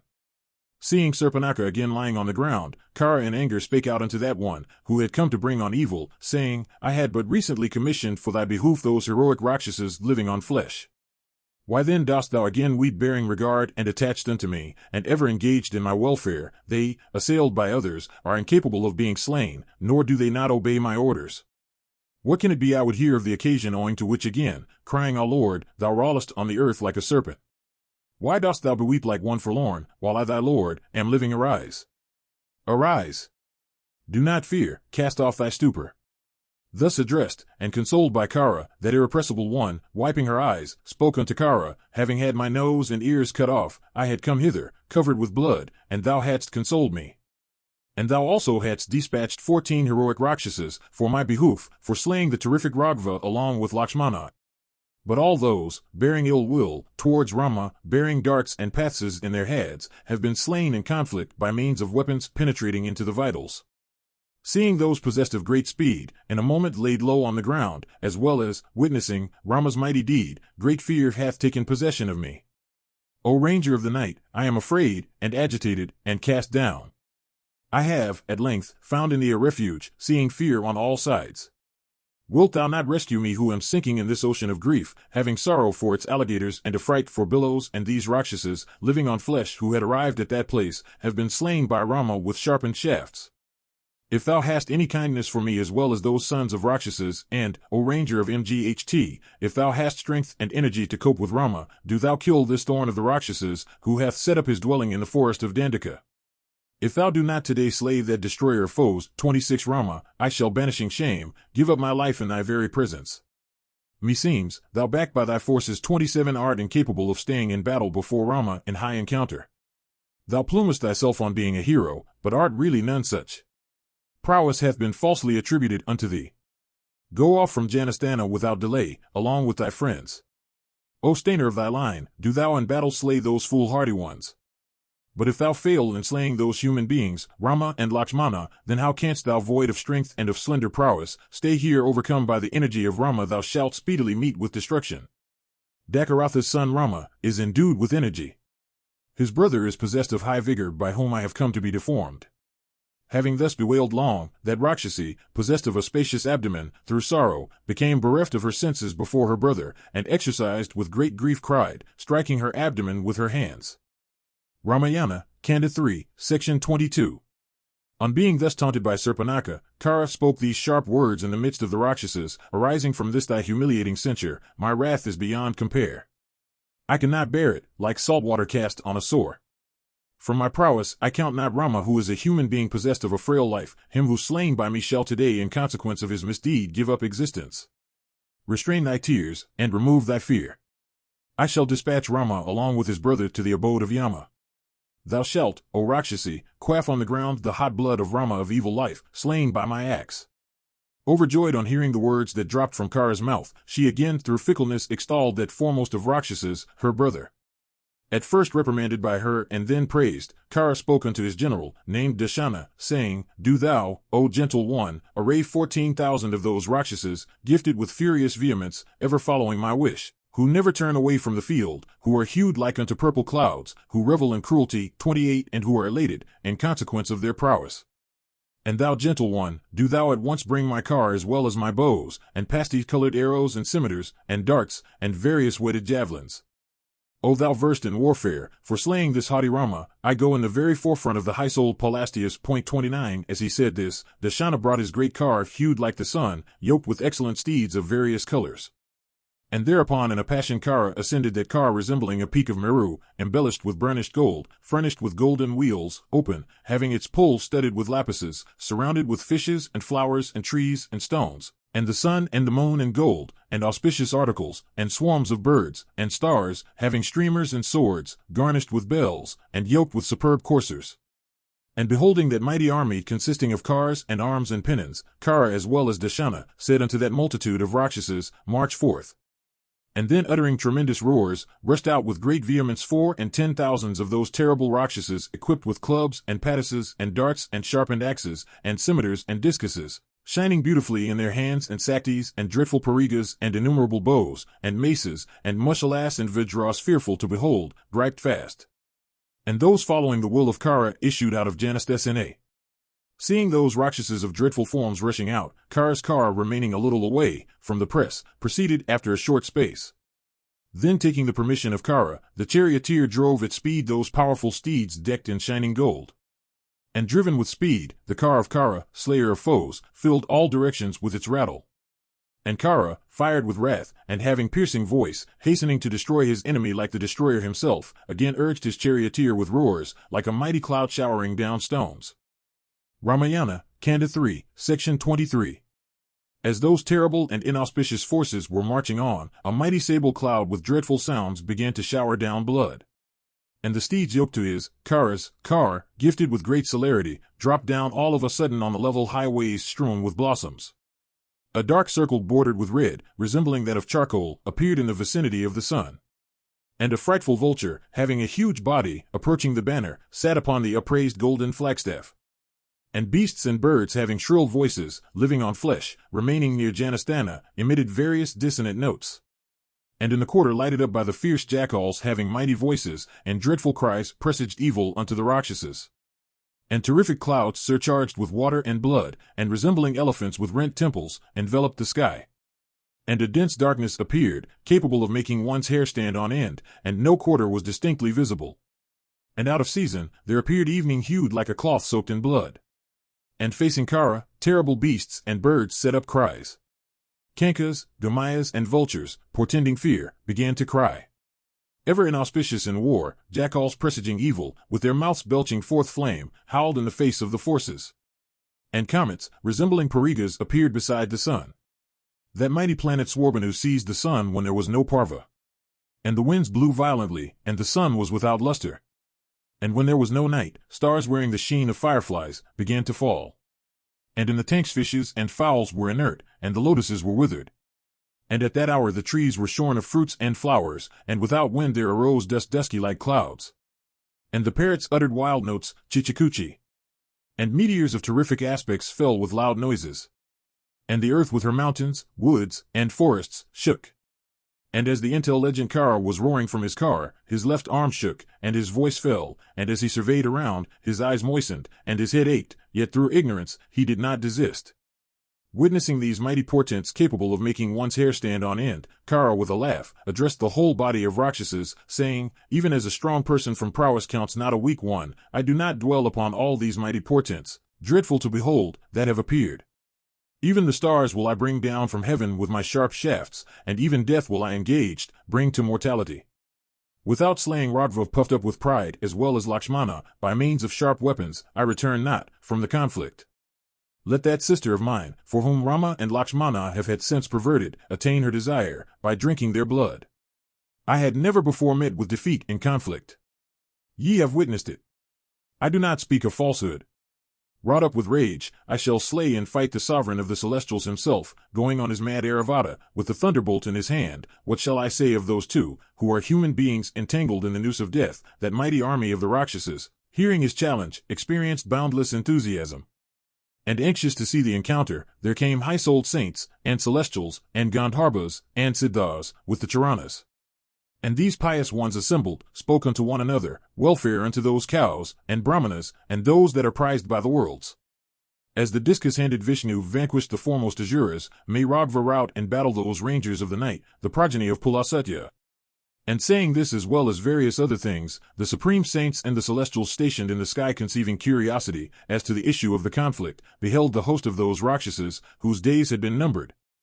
Then impetuously Kara issued in his car from the van of the army. 30 And these 12 endowed with exceeding prowess, viz., Sinagami, Prithasayama, Yanakatru, Vihangama, Duryaya, Karavaraksha, Purusha, Kalakanuka, Magamali, Mahamali, Sarpasya, and Rudirakana posted themselves around Kara.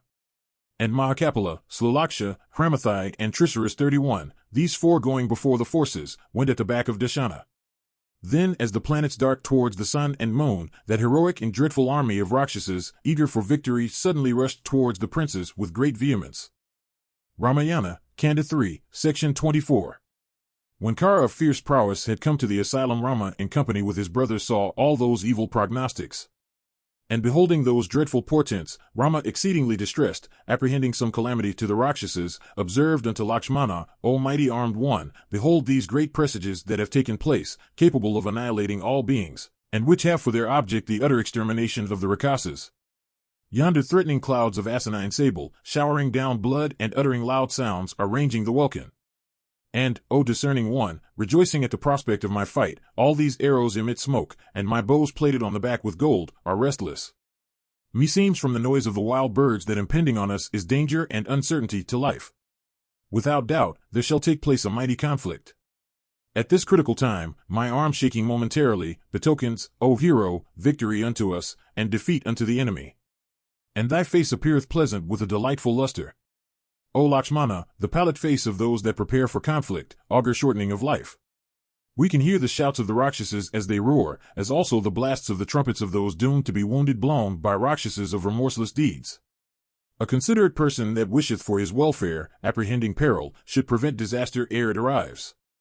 Therefore bearing arrows in thy hand, and equipped with thy bow, do thou, taking Videha's daughter, take refuge in the mountain cavern, covered with trees and difficult of access. That thou shouldst act contrary to my words, is what I do not wish. Swearing by my feet, go thou without delay, my brother. Thou art both strong and a hero, thou canst, without doubt, slay these Rakshasas. But I wish to slay all these rangers of the night myself. Thus accosted by Rama, Lakshmana, taking arrows and a bow, took refuge in an inaccessible cave along with Sita. Thereupon, saying, we have spoken it sharp, Rama put on his mail. And adorned with that mail resembling fire, Rama appeared in the dark like a mighty flame streaming up. And uplifting his bow, and taking his arrows, that powerful one stood there, feeling all directions with the twangs of his bowstring. Then the high-souled gods and Gandharvas, Siddhas and Charanas came there, with the intention of witnessing the fight. And high-souled saints of the world, and the foremost Brahmarshis, of pious acts, coming together, spoke unto one another, saying, Hail to cows and Brahmanas, and all those in whom are established the worlds. May Ragva vanquish and fight those rangers of the night, the progeny of Pulasatya, even as the discus-handed Vishnu routed in battle the foremost Asuras. Having said this, they again spoke, eyeing one another, there are 14,000 of the Rakshasas of dreadful deeds, while the righteous Rama is single. How can fight take place between two such parties? Having said this, the Rajarshis, Siddhas, multitudes of the beat of the twice-born ones, and celestials stationed in the sky were moved with curiosity as to the issue of the conflict. Then seeing Rama filled with energy, remaining in the field, all beings from fear experienced great pain. And the peerless grace of Rama of energetic deeds became like unto that of the high-souled, infuriated Rudra. 32 While the gods, Gandharvas, and Charanas were thus conversing, the forces of the Rakshasas sending up solemn sounds, furnished with horrible armor, arms, and flags, conversing in heroic parlance, roaring at each other, stretching bows, momentarily yawning, 33 sending forth shouts, and blowing trumpets. The universal uproar filled that entire forest. Scared and terrified at the hubble, the rangers of the wood fled to quarters free from noise, nor did they cast their eyes backward. And that army resembling the ocean, and rife with sounds, equipped with various weapons, with furious speed came towards Rama.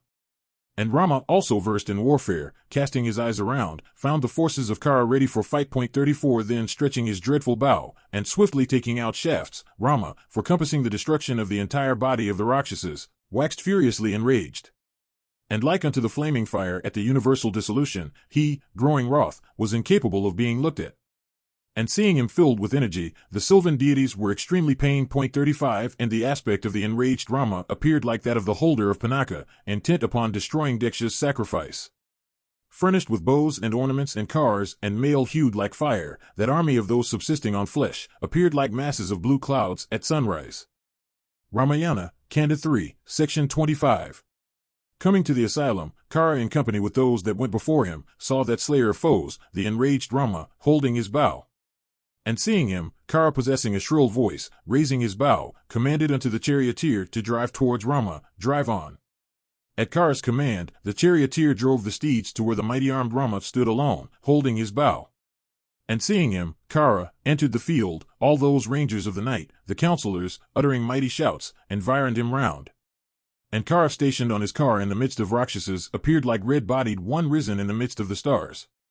Then in battle Kara, afflicting Rama of incomparable energy with 1,000 shafts, uttered a tremendous roar. Then all the rangers of the night, waxing exceeding wroth, showered various weapons on that terrible bowman, the invincible Rama. And wrought up with rage, the Rakshasas in battle assailed him with iron clubs, and darts, and prasas, and swords, and axes. And resembling clouds, in hue, the exceedingly strong Rakshasas, having huge bodies, darted towards Kakutstha by means of steeds and cars. And mounted on elephants resembling mountain peaks, numbers of Rakshasas, intent upon slaying Rama in battle, showered arrows on him, as mighty clouds pour down showers on the monarch of mountains. And Rama was hemmed in by all those fierce-looking Rakshasas, even as in the evening Mahadeva is surrounded by his courtiers. And as the ocean resisteth the tide of a river, Raghava by means of arrows resisted the weapons discharged by the Yadadanas.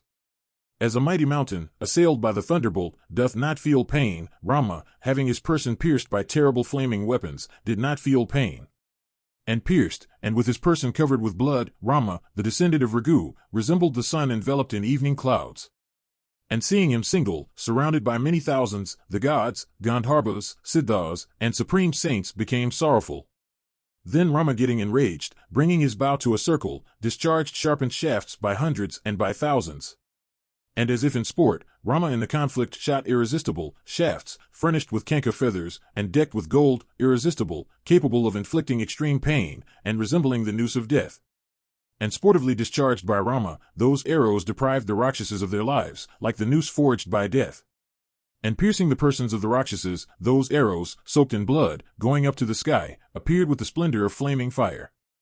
And innumerable shafts, exceedingly fierce, capable of depriving the Rakshasas of their lives, were let go from the circle of his bow. And with those Rama severed bows, and battle by hundreds and by thousands, and flag ends, and shields, and mail, and many arms with embellished hands, resembling the trunks of elephants. And the arrows of Rama discharged from the string-pierced and cut-off steeds mailed in gold, yoked unto cars, together with the charioteer, and elephants with their riders, and horsemen with horses. And slaying foot soldiers, he dispatched them to the abode of Yama. And cut off with nalikas and narachas and sharp-pointed vikurnas, the rangers of the night uttered dreadful howls of distress. And like a withered wood afflicted by fire, that host harassed by the various marrow-piercing 36 shafts shot by Rama, did not attain ease.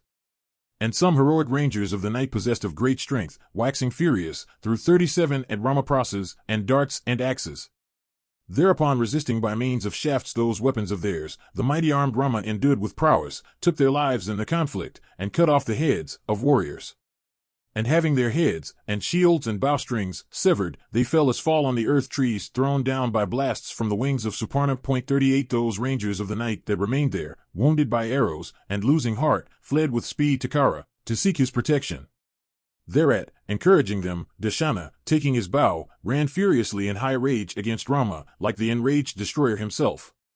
And rallied again, by Dashana, and, their fear dispelled through their having found refuge with him, they armed with salas, talas, and crags, darted against Rama. And bearing in their hands darts, and clubs, and nooses, those exceedingly strong ones showered in battle shafts and weapons. And the Rakshasas discharged volleys of trees and crags. and capable of making one's hair stand on end, that battle was dreadful and furious, and now on the side of Rama, and now again on that of the Rakshasas. And waxing exceedingly wroth, they bore on him hard from all sides. Then finding all directions entirely covered with Rakshasas, and showers of shafts, that one gifted with mighty strength, sending up a terrific shout, fixed, on the bowstring, the exceedingly effulgent Gandharva weapon, for discharging it, among the Rakshasas. Then thousands of shafts went forth from the circle of his bow, and all directions were covered with thronging arrows. And those Rakshasas, afflicted with arrows, could not see Rama how he took out his dread shafts, nor how he discharged those excellent shafts, they only saw him drawing his bow. And the darkness spread by the arrows enveloped the sky with the sun. And Rama stationed the continued pouring in shafts. And the earth was covered with shafts shot, and alighted simultaneously. And at places were seen Rakshasas by thousands slain, falling, enfeebled, torn, and riven. And cut off by Rama with arrows, darts, and patikas. In that battle the fearful field was scattered, heads with turbans, arms with finger fences, torn thighs and arms, and various ornaments, horses, excellent elephants and cars, shattered in numbers, churis, fans, and umbrellas, and pennons of various descriptions. Beholding all those slain, the remaining Rakshasas, sore distressed, could not, again, advance before that captor of hostile capitals Rama. Ramayana, Kanda 3, Section 26. Finding his own forces slaughtered, the mighty-armed Dashana speedily ordered 5,000 Rakshasas, gifted with tremendous velocity, difficult of being approached, who never turned from the field. And from all sides they incessantly showered darts and patikas, and scimitars, stones, and trees, and shafts. Thereupon by means of shafts the righteous Raghava resisted that mighty destructive shower of trees and stones. Resisting that shower, Rama with his eyes staring, and resembling a bull, flew into a great rage, for the purpose of slaying the whole body of Rakshasas. Then influenced by wrath, and flaming in energy he on all sides covered the army along with Dashana with arrows. Then the general, Dashana, destroyer of enemies, getting wroth, opposed Raghava with arrows resembling thunderbolts. Then heroic Rama highly angered, severed his, Dashana's, mighty bow with shafts sharp as razors, and slew his 4 horses by means of as many shafts. And having slain the steeds, he, Rama, cut off the head of the charioteer by means of a crescent-shaped weapon, and pierced the Rakshasa Dashana in the breast with a brace of shafts. His bow cut off, his steeds together with the charioteer slain, and himself deprived of his car, he, Dashana, took a pariga resembling a mountain peak, able to make one's down stand on end, plated with gold, capable of afflicting celestial hosts, studded with sharp iron sankas, and graced with the fat of foes, of the touch of a thunderbolt, able to pierce the persons of enemies. 39 And tacking up in that encounter the pariga resembling a mighty snake, that ranger of the night of cruel deeds. Dashana rushed towards Rama. And as Dashana was rushing forward, Raghava by means of a couple of shafts cut off his 2 arms with the ornaments. And the huge pariga escaping from Dashana's grasp, fell forward on the field like the banner of Sakra. And like a mighty elephant whose husks have fallen off, Dashana, on his arms having been severed, fell down to the earth. Seeing Dashana down on the ground, and slain in battle, all creatures, saying, "Well done! Well done!" paid homage unto Kakutsta. In the meantime, 3 generals, getting wroth, being entrapped in the noose of death, rushed against Rama in a body, viz., Mahakapala, Stalakshya, and the mighty Pramathai the Rakshasa, Mahakapala, upraising a large dart, and Stalakshya, taking a pathika, and Pramathai, an axe. And as soon as Raghava beheld them advance, he resisted them by means of sharp and keen-edged shafts, even as one receives guests that have come. And Raghu's son split Mahakapala's head, afflicted Pramathai with countless shafts, and lodged the eyes of Stalakshya with sharp shafts. And they fell down to the earth like mighty trees of many boughs. Thereat instantly inflamed with wrath, Rama by means of 5,000 shafts, sent as many thousands of Dashana's followers to Yama's abode. Hearing that Dashana had been slain, Kara, waxing wroth, commanded his mighty generals, saying, "Fighting with that vile man, Rama, along with his mighty forces Dashana hath been slain in battle, together with his followers. Let all the Rakshasas slay him with weapons of various shapes." Having said this in wrath, Kara darted towards Rama. And discharging choice shafts, Sayanagami Prithagriva, Jajnasatru, Vihangama, Durjaya, Paraviraksha, Parusha, Kalakarmuka, Himamali, Mahamali, Sarpasya, and Rudirakana, these 12 generals endued with mighty prowess accompanied with their forces, proceeded vehemently against Rama, discharging excellent shafts. Threat with shafts resembling fire, and decked with diamonds and with gold, Rama, possessed of energy, destroyed the rest of his, Kara's, forces. And as the thunderbolt slayeth the mighty, Asuras, those shafts studded with gold, and like unto smoking fire, slew those Rakshasas. And in the field Rama slew 100 Rakshasa with 100 Karnas, and 1,000, again, with 1,000. And, their armor and ornaments severed, and their bows broken in shivers, those rangers of the night fell down on the earth, bathed in blood. And as a spacious dais is covered with kuka, the entire field was scattered with the Rakshasas fallen in battle with hair disheveled, and covered with blood. And at that time that fearful forest, with the Rakshasas slaughtered, and with its clave mired with flesh and blood, resembled hell itself. 14,000 Rakshasas of dreadful deeds were slain by Rama single, a human being, fighting, moreover, on foot. And the remnant of his, Kara's, forces were that mighty Kar warrior, Kara himself, and the Rakshasa, Trisura, and, on the other side, was that destroyer of foes, Rama. The rest of the Rakshasas, gifted with great prowess, terrible and difficult of being withstood, were all slain in battle by the dear brother of Lakshmana. Then seeing that dreadful army destroyed in terrible conflict by the mighty Rama, Kara ascending a great car, advanced before Rama, like Indra with the upraised thunderbolt. Ramayana, Kanda 3, Section 27. As Kara was advancing before Rama, that leader of the army named Trisura, approaching him, said, Do thou employ me, who am possessed of prowess, and thyself desist from this rashness. Behold the mighty armed Rama brought down in battle. I swear unto thee, truly, I touch this weapon, to say, that I will slay Rama, who deserves to be slain by all the Rakshasas. Either I shall prove his death in battle, or he shall prove mine. Restraining thy martial ardor, do thou for a while become a witness. Either, joyed in consequence of Rama being slain, thou shalt repair unto Janastana, or I being slain, thou shalt enter the field, against him. Thus satisfied by Trikara, from his desire to meet with death, the latter, on being permitted with go, proceeded towards Rama.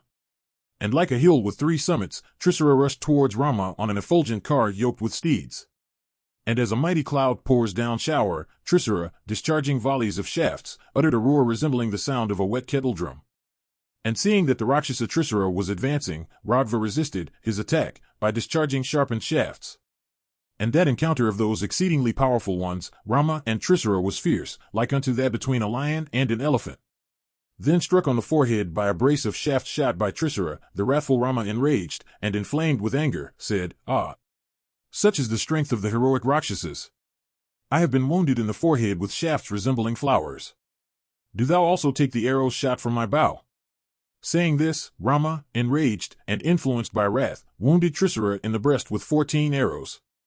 And that energetic one by means of 4 shafts having their joints bent, brought down his 4 steeds. And by means of 8 arrows, Rama laid low the charioteer from the front of the car. And Rama with a shaft severed his upraised standard. Then as that ranger of the night was descending from his broken car, Rama pierced his breast with arrows, and thereat he was stupefied. Thereupon, that one of immeasurable prowess, out of anger by means of 3 shafts possessed of celerity, brought down Trisura's 3 heads. And that ranger of the night present in the field, afflicted by the shafts of Rama, after his heads had fallen first, fell, vomiting smoking gore. And the Rakshasas remaining after the rest had been slain, belonging unto Kara's original forces losing heart, began to flee like deer terrified at a hunter. And seeing them fly, Kara waxing wroth, swiftly making them desist, darted towards Rama, like Rahu darting towards the moon. Ramayana, Kanda 3, Section 28. Seeing Dashana slain in fight along with Trisura, Kara, witnessing Rama's prowess, was filled with fear. And seeing that irresistible Rakshasa host, even Dashana and Trisura, slain by the mighty Rama alone, and seeing the great courage that was made in the army, that Rakshasa, Kara, was seized with despondency. Then as Namuchi advances against Vasva, Kara, stretching his powerful bow, advanced against Rama. And Kara hurled at Ramanarachas reveling in blood, resembling infuriated venomous snakes. And repeatedly twanging his bow, Kara, mounted on his car, began to range the field, displaying his weapons through his acquired skill. And that mighty Kar warrior covered all sides with his shafts. And seeing this, Rama of a tremendous bow with shafts incapable of being borne, and resembling tongues of flaming fire, entirely enveloped the welkin, even as a cloud poureth down showers. And with the sharpened shafts shot by Kara and Rama, the entire firmament on all sides was thronged. And as each enraged was engaged in coping with the other, the sun, enveloped in a network of shafts, did not appear. And as a mighty elephant is struck with the goad, Rama in the conflict attacked his opponent, with nalikas and narachas and sharp-pointed vikarna. And as that Rakshasa sat on his car, bow in hand, all creatures saw him, as if he were the very destroyer with the noose in his hand. And at this time Kara thought that destroyer of all his forces, established in his manliness, the exceedingly powerful Rama, to be overcome with fatigue. And seeing that one powerful like the lion, and gifted with the vigorous gait of the lion, Rama was not moved, as a lion seeing a puny deer, is not moved. And then as an insect falls into a flame, Kara, mounting a mighty car, resembling the sun, approached Rama. And, displaying his lightness of hand, Kara severed the bow of the magnanimous Rama, with the arrow, fixed on it, at the place where it is grasped. Then taking up 7 other shafts, resplendent like the thunderbolt of Sakra, Kara, enraged, sent them into Rama's main joints, and then afflicting Rama of unparalleled energy with 1,000 shafts, Kara sent up in that conflict a loud shout. And riven by the shafts discharged by Kara, Rama's mail resembling the sun fell to the ground. And pierced with those arrows, all over his body, and inflamed with rage, Raghava appeared in the field, like a smokeless flaming fire. Then that destroyer of foes, Rama, for compassing the end of his enemy, stringed another mighty bow, sending forth solemn sounds, the redoubtable Vaishnava bow that had been conferred on him by the Maharshi. And uplifting that superior bow, Rama rushed against Kara.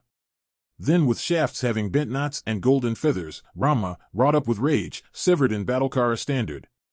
And on that exceedingly graceful golden standard being hewn down, it seemed as if the sun dropped to the earth at the behest of the celestials.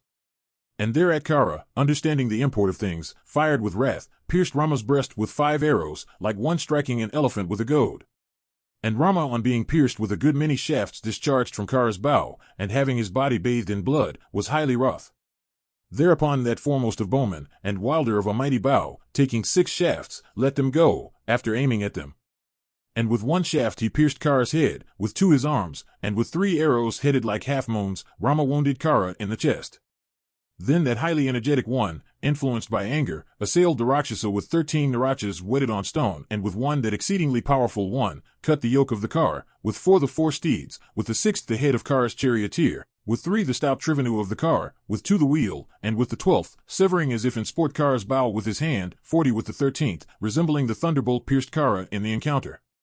Then with his bow shattered, deprived of his car, Kara, having his horses slain as well as his charioteer killed, taking a mace in his hand leaped to the ground, and stood there.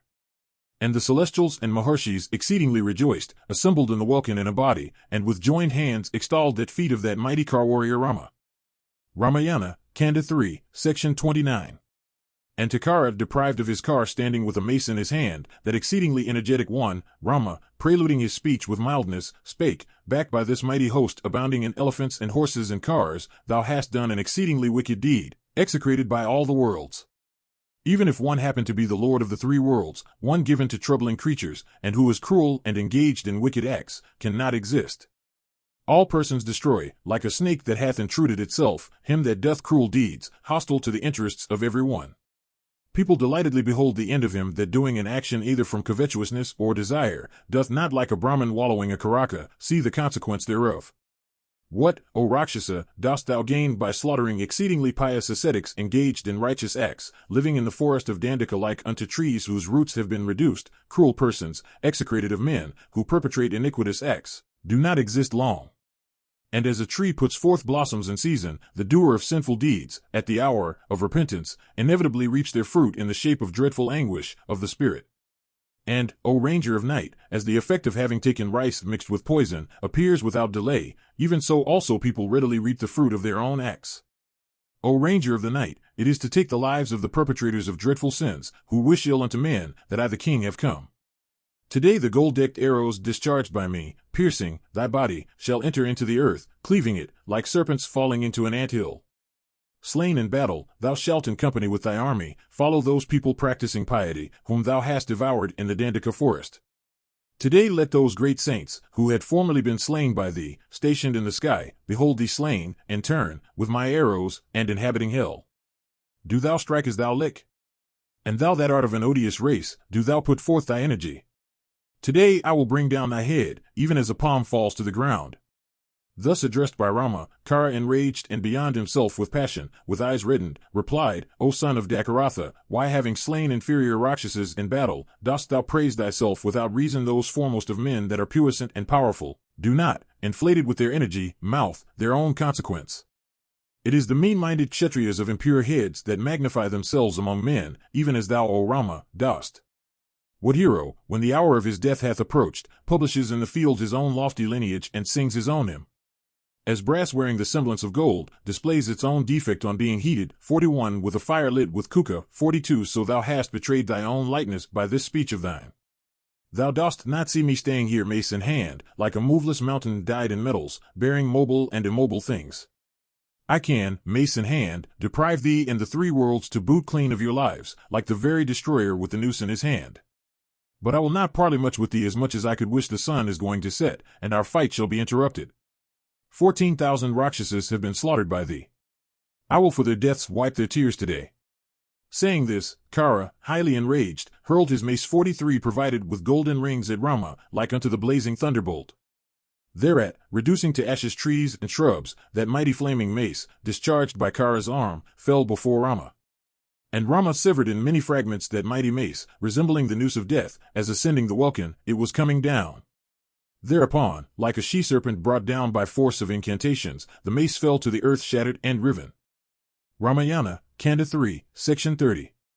Cutting off the mace with his shafts, Raghava attached unto righteousness with a smile said unto Kara these angry words, Thou vilest of Rakshasas, this is the utmost of thy might, which thou hast displayed. Rendered more nerveless at my hands, and vain dost thou storm. Riven by my shafts, thy mace, belonging unto thee who art prolix in the matter of vocabulary, destroying thy confidence, hath sought the earth. And what thou hadst said, I will wipe the tears of the Rakshasas that have been slain, hath also proved false. As Garuda stole ambrosia, will I deprive thee, O Rakshasa, who art base, of a mean disposition and a false character, of thy life.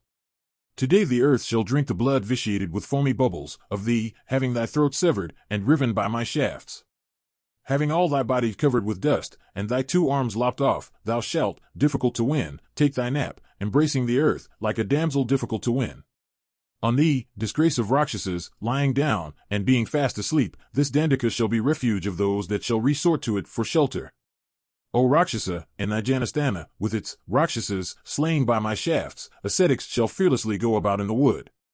Today Rakshasas, capable of exciting fear in others, rendered forlorn and with their friends slain, shall from fear, with their faces wet with tears, fly this place. Today thy wives whose husband art thou of such a nature, and who are of a like lineage, with thyself, shall experience the sentiment of sorrow, and be deprived of their all. Thou of a cruel disposition, thou of ignoble soul, thou that art a thorn, in the side, of Brahmanas, it is for thee that ascetics, frightened and dispirited, have so long been pouring the clarified butter. As Raghava, influenced by anger, said this in the field, Kara from wrath, with accents rendered harsher, fell to censuring, Rama. Thou art wondrous proud, and thou art fearless, albeit fear is present unto thee. And come under the sway of death, thou dost not understand what should be said and what left unspoken. Those persons that have been fast bound by the noose of death, do not in consequence of their senses having ceased to perform their functions, discern what is proper and what improper. Saying this unto Rama, that ranger of the night, Kara, pursing his brows, espied a mighty Sala hard by.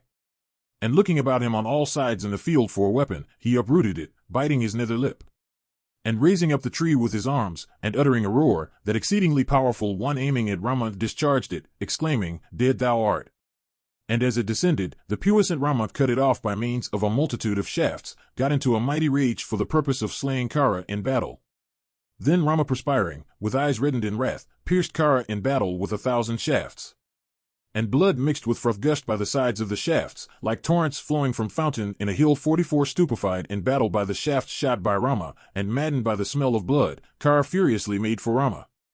And as he, Kara, was rushing on, bathed with blood, Rama, equipped with arms, suddenly summoning his strength, walked backward 2 or 3 paces. Then, with the view of bringing about Kara's end, Rama took up in the conflict an arrow resembling fire or another weapon of Brahma himself. And that righteous one shot at Kara that arrow, which had been conferred on him by the intelligent Maghavan. And discharged by Rama from his bent bow, that mighty arrow with the roaring of the thunderbolt fell at Kara's breast. And burning in the fire of the arrow, Kara fell down on the earth, like the giant Andhaka 45 in the forest of Sweta, consumed by Rudra. And Thritkara slain fell down like Vritra slain by the thunderbolt, or Namuchi by foam, 46 or Vala by Indra's Akanai. After this, the celestials, assembled with the Charanas, struck with wonder joyfully sounded kettledrums and showered blossoms on Rama. In over half a moment Rama by means of sharpened shafts hath slain in mighty encounter 14,000 Rakshasas, wearing shapes at will, headed by Kara and Dashana. Ah! Mighty is the feat achieved by Rama knowing self. Ah! This mighty prowess, this mighty firmness, show like unto those of Vishnu himself. Saying this, all the deities went to from where they had come. Then the Rajarshis, in company with supreme saints, with Agastya at their head, gladly paying homage unto Rama, said the following words: It is for this that the chastiser of Paka, the great Indra, Purandra, had paid a visit to the sacred asylum of Sarabanga. And the Maharshis had dexterously brought thee to this place, for compassing the destruction of those foes, the wicked Rakshasas. And it is owing to this, that, O son of Dakaratha, thou hast performed this mighty deed. Now, the Maharshis will carry on their proper pious offices in the Dandaka. After this, that hero, Lakshmana, accompanied with Sita, came out of the mountain cavern, and joyfully entered the asylum. Then the victorious and heroic, Rama, honored by the Maharshis, entered the asylum, worshipped by Lakshmana. And seeing that destroyer of foes, and bringer of comfort unto the Maharshis, her husband, Vaidehi, embraced him. And seeing the multitudes of Rakshasas slain, Janaka's daughter, beholding the undeteriorating Rama, ministered unto him with supreme joy. And with a delightful countenance again embracing that destroyer of foes, who had been honored by the delighted Maharishis, Janaka's daughter became exceedingly happy. Ramayana, Kanda 3, Section 31. Then Akampana, bestirring himself, speedily issuing out of Janastana, spake unto Ravana, Zero King, a great many Rakshasa living in Janastana have been slain, and Kara also hath been slain in battle. I alone have with much difficulty managed to come here. Thus addressed, the ten-necked one, flaming up in energy, with his eyes reddened in wrath, said this unto Akampana, who, having his days numbered, hath ravaged the dreadful Janastana, who shall no more wend the way of all beings doing me a bad turn. Maghavan himself, or Vaikravana, or Yama, or Vishnu, cannot attain happiness. I am the destroyer of the destroyer himself, and I burn even very fire. And I can bring death itself to mortality. I can by my impetus resist the force of the wind. And when enraged, I can by my energy consume the sun and fire. Thereat, Akampana, with joined hands, from fear replied to the ten-necked Ravana, in faltering words, beseeching courage. Thereat that foremost of Rakshasas, the ten-necked one, granted him courage. Then inspired with confidence, Akampana without fear spoke, There is a son of Dakaratha, youthful, resembling a lion 47, named Rama, of broad shoulders, and possessed of excellent beauty, of long and mighty arms. He is sable-hued, of high fame, and of matchless prowess and vigor. It is he that in Janastana hath slain Kara with Dashana. Hearing Akampana's words, that lord of the Rakshasas, Ravana, breathing like a mighty serpent, said these words, Tell me, O Akampana, hath Rama come to Janastana, accompanied with the sovereign of the celestials and the body of the immortals? Again hearing Ravana's words, Akampana described the strength and energy of that high-souled one. He is named Rama, and is exceedingly energetic, the foremost of all bowmen, furnished with celestial panoply, and is possessed of preeminent prowess in warfare. Like unto him in strength, of red eyes, and gifted with a voice like the sound of a kettledrum, his younger brother, Lakshmana, has a countenance resembling the full moon. He hath met with him, Rama, as the wind meeteth with a flame. He is endued with grace, and is the foremost of monarchs. It is he who hath ravaged Janastana. The magnanimous gods did not come there. No doubts need be entertained on this head. The feathered shafts, plated with gold near the plumed part, becoming 5-mouthed serpents, ate up the Rakshasas. Wherever oppressed with fear the Rakshasas go, they see Rama stationed before them. In this way, O sinless one, hath Janastana been exterminated by him. Hearing Akampana's words, Ravana said, I will go to Janastana for slaying Rama with Lakshmana. When he had said this, Akampana said, Hear, O king, the true report of Rama's prowess and manliness. Enraged, the highly famous Rama cannot by putting forth vigor be checked. And by means of his shafts, he can make river in full flood turn its course. And he can bring down from the sky its stars and planets, and that graceful one can recover the depressed earth. And that Lord can submerge all creatures by riving the continents of the sea, and with his shafts can resist the onset of the ocean and the wind, and that illustrious one that foremost of persons by virtue of his vigor, destroying the worlds, can again create all creatures. O ten-necked one, forsooth, Rama cannot be subdued in conflict, either by thee or the world of Rakshasas, as heaven is incapable of being attained by a sinner. I deem him incapable of being slain by all the gods and Asuras together. This alone is the means of slaying. Do thou heedfully listen to it. He has a wife of sterling worth in the world, and that slender-waisted one is known by the name of Sita. She is in the full bloom of youth, and hath a symmetrical person, a jewel among womankind embellished with jewels. And neither a goddess, nor a Gandharvi, nor yet an Apsari, nor a Panagi is equal to her, and what is a human female thrashing him, do thou in the mighty forest, carry away his wife. Without Sita, Rama shall cease to exist. Thereupon, the lord of the Rakshasas, Ravana, happened to relish those words, and reflecting, awhile, that mighty armed one addressed Akampana, saying, Excellent well.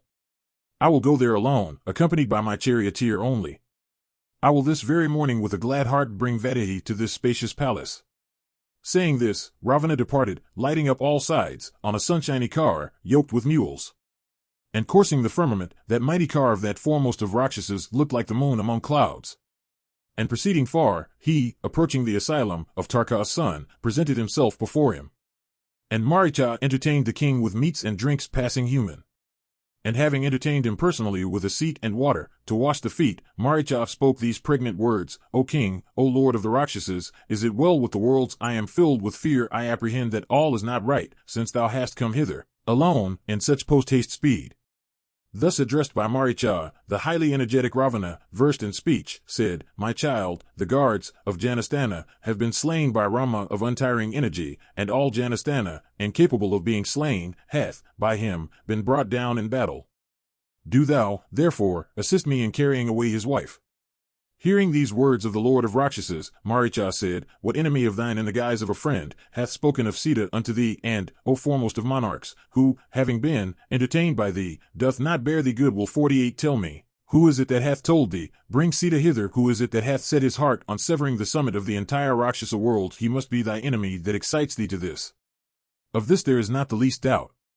He wishes to extract through thy agency the fangs of a venomous snake. Who intends to lead thee astray by imposing on thee such a deed? Who, king, hath struck in the head, thee that wast slumbering in peace? Ragva in war is like a mad elephant, having an unblemished ancestry for his trunk, perspiration for his temporal exudation, and arms resting well beside him for his tusks. O Ravana, thou art not competent even to look at him.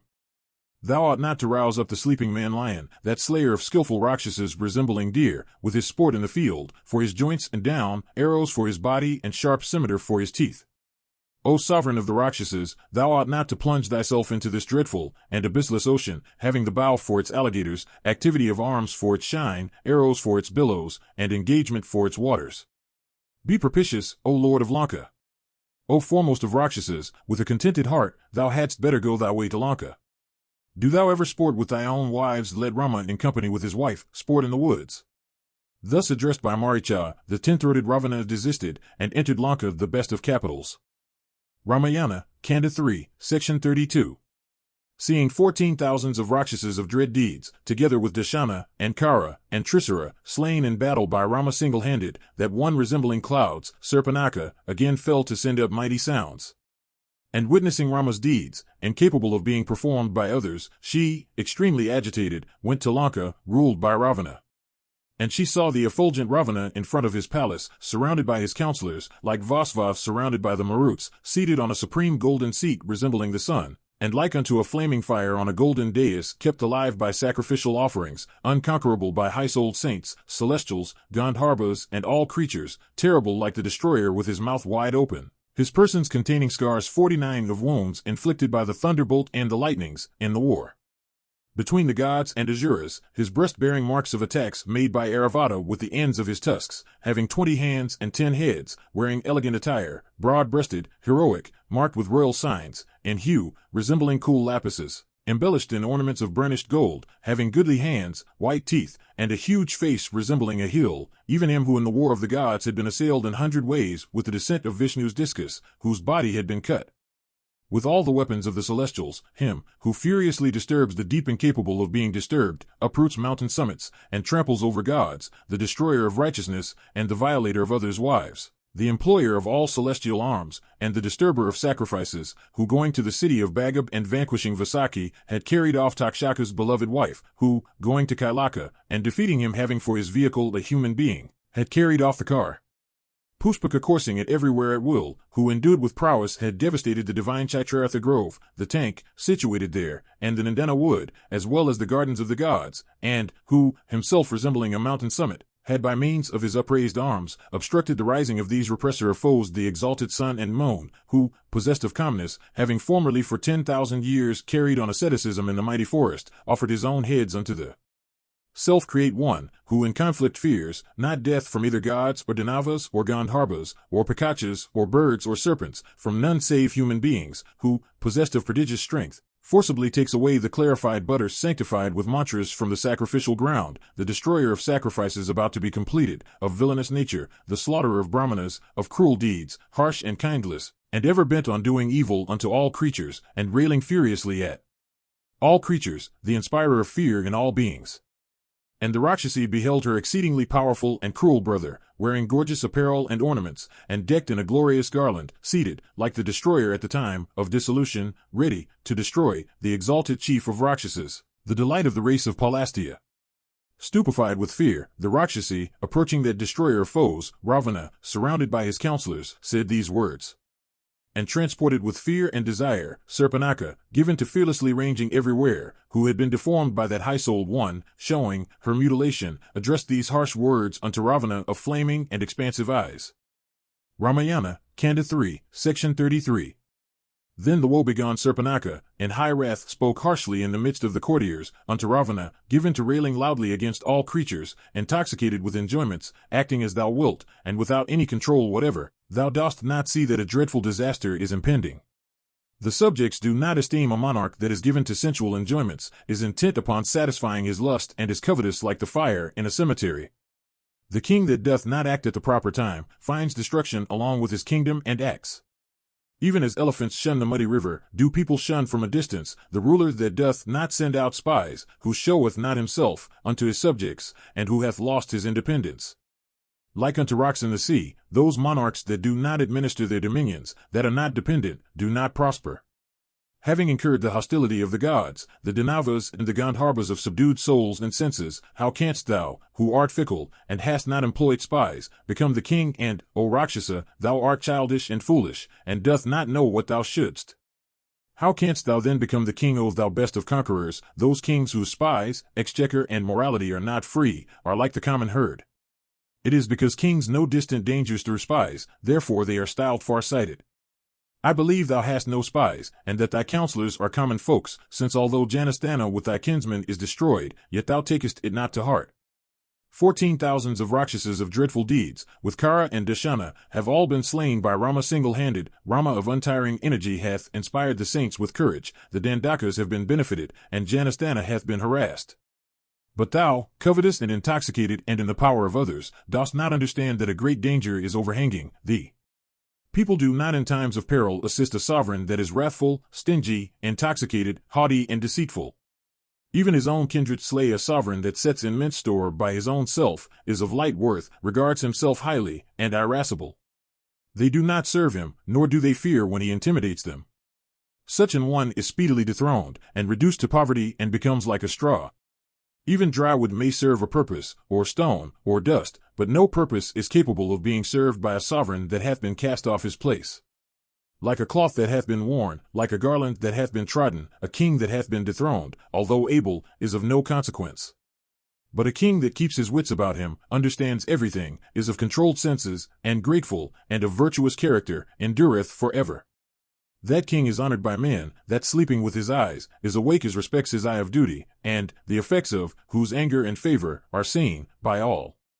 But, thou Ravana, who hast not by means of spies, acquainted thyself with the slaughter of Rakshasas, art of evil understanding and bereft of all these virtues, given to disgracing others, ignorant of the proper distribution of time and place, 50 and never taking care to distinguish merits and defects, thou, thy kingdom being in danger, wilt speedily meet with disaster. On his vices having been thus celebrated by her, Surpanaka, that lord of the rangers of night, Ravana, musing a while, was long plunged in thought. Ramayana, Kanda 3, Section 34.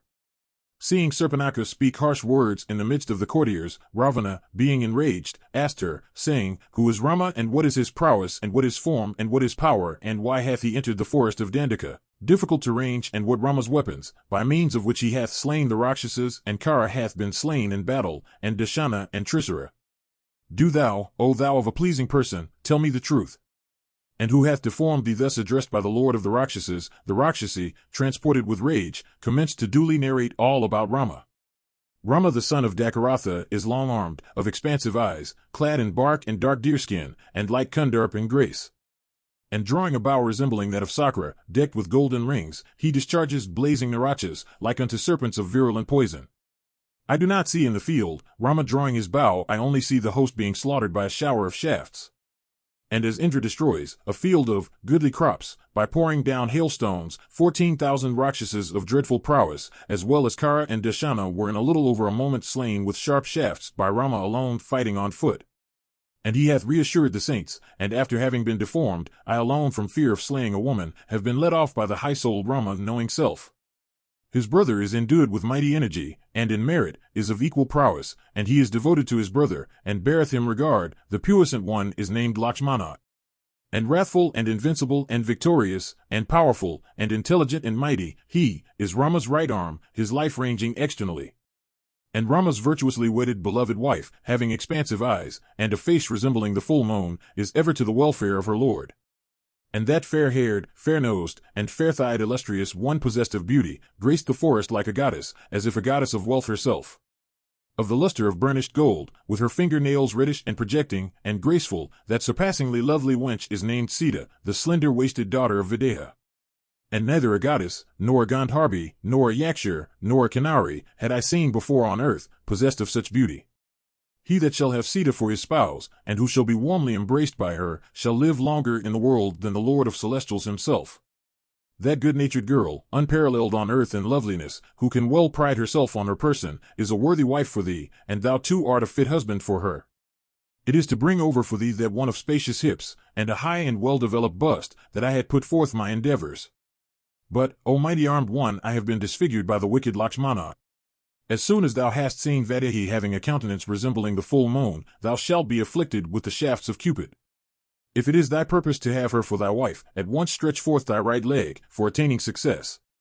If, O Lord of Rakshasas, thou relishest my speech, do thou then, O Ravana, without fear, do as I tell thee. Understanding their incapacity, do thou, O Lord of Rakshasas, for making her thy wife, by force carry away the frail Sita of a blameless person. Hearing that Rama by means of straight coursing shafts hath slain the Rakshasas that had gone to Janasthana, and seeing Kara and Dashana killed, do thou ascertaining thy course, adopt it. Ramayana, Kanda 3, Section 35. Hearing those words of Surpanaka, able to make one's hair stand on end, Ravana, ascertaining his course after issuing his orders to his counselors, departed. And proposing to himself that act, weighing its good and evil, considering his capacity or otherwise, and, finally, determining his purpose, Ravana with a fixed mind went to the handsome stable. And going to the stable in disguise, the lord of the Rakshasas commanded the charioteer, saying, Yoke the car. Thus asked, the charioteer possessed of fleet vigor, and a trice, yoked an excellent car after his heart. And ascending the car coursing at will, made of gold and garnished with spectral faces as well as arrow decked with gold, resembling a mass of clouds, the graceful ruler of the Rakshasas, younger brother to the Lord of Wealth, proceeded in that noiseless vehicle, past the Lord of Rivers and Streams. And with churis of white hair, and a white umbrella, having 10 faces, resembling, in hue, cool lapises, wearing ornaments of polished gold, possessed of 10 mouths, and 20 arms, clad in elegant apparel, the foe of the celestials, and slayer of the foremost ascetics, having huge heads like unto the monarch of mountains, the lord of the Rakshasas, mounted on that chariot coursing at will, appeared beautiful like a mass of clouds in the sky, with cranes, in the midst of lightning. And that one possessed of prowess beheld the shore of the sea, containing crags, scattered with trees bearing fruits and flowers of various kinds by thousands, bordered all around with pools furnished with cool and delightful waters, ornamented with spacious asylums having daisies, graced with woods of plantain, beauteous with coconuts, and blossoming sala and palmyra, and tamala, trees, grateful with supreme saints rigidly restraining their fear, and with serpents and fowls of fair feathers.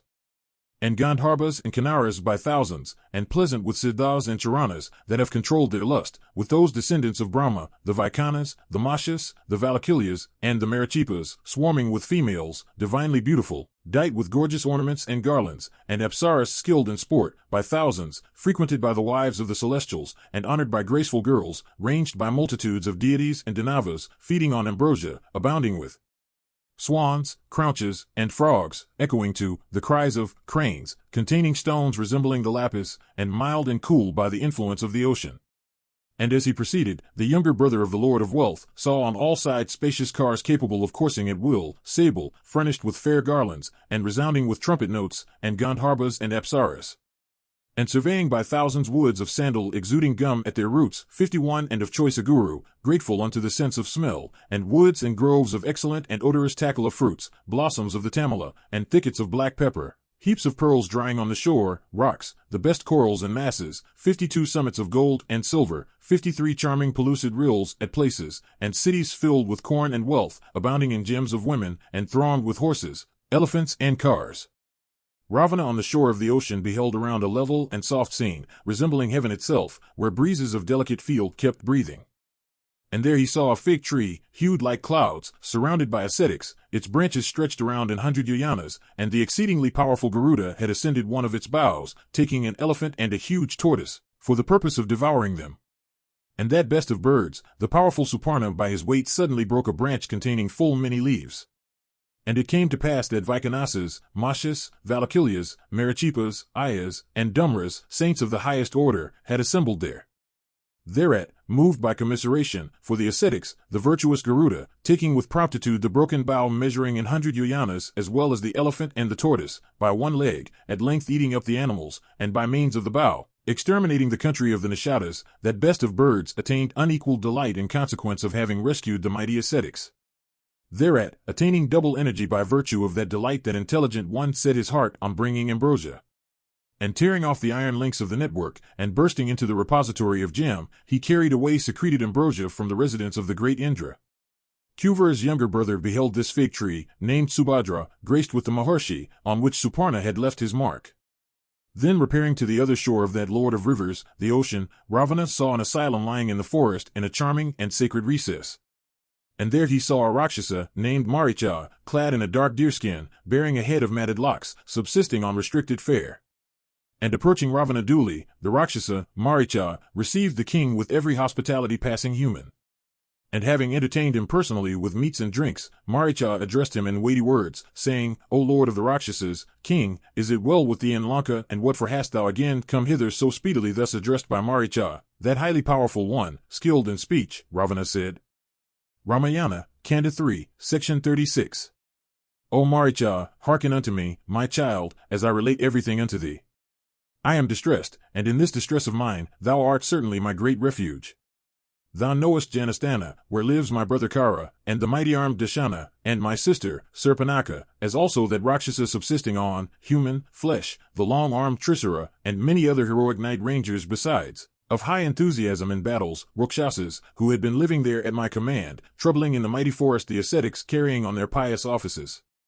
And 14,000 of Rakshasas of dreadful deeds, heroic, high-spirited, Rakshasas possessed of exceeding prowess, while residing in Janastana of late, clad in mail and equipped with various weapons, headed by Kara, met with Rama in the field. Getting enraged, Rama in conflict, without returning any harsh speech, by means of his shaft shot from his bow, hath, a human being, and fighting on foot, with his flaming arrows slaughtered 14,000 Rakshasas of fierce energy. And Kara hath been slain in battle, and Dashana also hath been brought down. And having slain Trisara too, Rama hath rid the Dandaka of all fear. Having been expelled by his enraged sire, that disgrace of Kshatriyas, the weak Rama, living in company with his wife, hath effected the destruction of this army.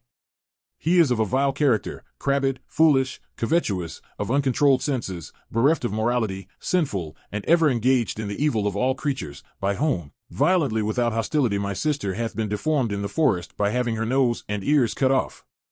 Of him will I carry off by force from Janastana, his wife, Sita, resembling the daughter of a celestial.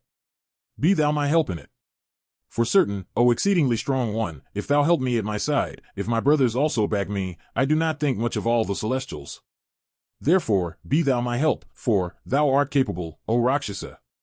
In prowess in battle, and in indomitableness, there is none like thee. Thou art a mighty hero commanding resources, and conversant with potent illusory displays. Taking this to my heart, I have come to thee, O Ranger of the Night. Do thou listen as to the business in which by my command thou art to help me. Becoming a golden deer, marked with silver spots, do thou range about in Rama's asylum in presence of Sita. Seeing thee helpless, in the shape of a deer, Sita will say unto her lord and Lakshmana also, Do ye catch it? And when they shall have departed, I shall carry off from the empty asylum Sita without let, like Rahu depriving the moon of his splendor. Then when Rama shall be sore afflicted because of the carrying off of his wife, I shall easily, crowning my soul with success, safely bear away Sita. Hearing Rama's words, the face of the high-souled Maricha became blank and he was seized with apprehension. And licking up his dried lips, with winkless eyes, Maricha, as if dead, and exceedingly distressed, eyed Ravana, steadily. And alarmed because of Ravana, with his mind depressed, Maricha, who well knew Rama's prowess in the forest, with joined hands in agitation spoke words lending to his own as well as Ravana's welfare. Ramayana, Kanda 3, Section 37. Hearing the words of that sovereign of the Rakshasas, the highly energetic Maricha, skilled in speech, answered the Rakshasa chief, saying, Zero king, the speaker of soft words is common, but the speaker and the listener of unwelcome though beneficial words are rarities. Volatile, and employing no spies, thou surely dost not understand the exceedingly powerful Rama towering high in virtues, and resembling the illustrious Indra or Varuna himself. I shall be well, my child, if Rama fired with rage, do not render all the world bereft of Rakshasas, if Janaka's daughter hath not sprung to compass thy destruction, if a dreadful disaster do not befall thee because of Sita, and if having obtained for her lord thee that art wilful and wicked, the city of Lanka with thee and the Rakshasas do not meet with utter extermination. The sovereign who is wicked, whimsical, and of evil intent like thee, bringeth about his own destruction as well as that of his kingdom and relatives. Rama, the enhancer of Kausalya's delight, hath not been abandoned by his father, nor is he devoid of propriety of conduct. He is not avaricious, wicked, nor the destroyer of Kshatriya race. He does not lack religious merits or accomplishments, nor is he of a harsh temperament and intent on causing misery unto creatures. Finding his truthful sire imposed on by Kaikeyi, he has sojourned unto woods. For compassing the welfare of his father Dakaratha and Kaikeyi, he hath entered the forest of Dandaka. Rama, O my child, is not harsh or foolish, nor has he not control over his senses. Far from speaking untruth, he does not know false stories even. It doth not behove thee therefore to use such improper language towards him. He is an incarnation of virtue, pious and truthful, and lord of all men as Bhaeva of all celestials. How dost thou then wish to carry away by force his Vaidehi, protected by virtue of her own chastity, like unto the rays of sun? It doth not behove thee to enter that fire of Rama, who hath arrows for rays, and bow, and scimitar for fuel.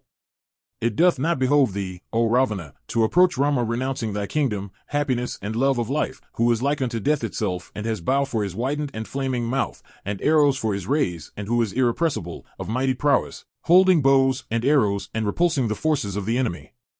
Incomparable is his power, daughter of Janaka is his wife, and lives in the forest confiding in the mighty strength of his bow. Thou shalt not be able to carry her away.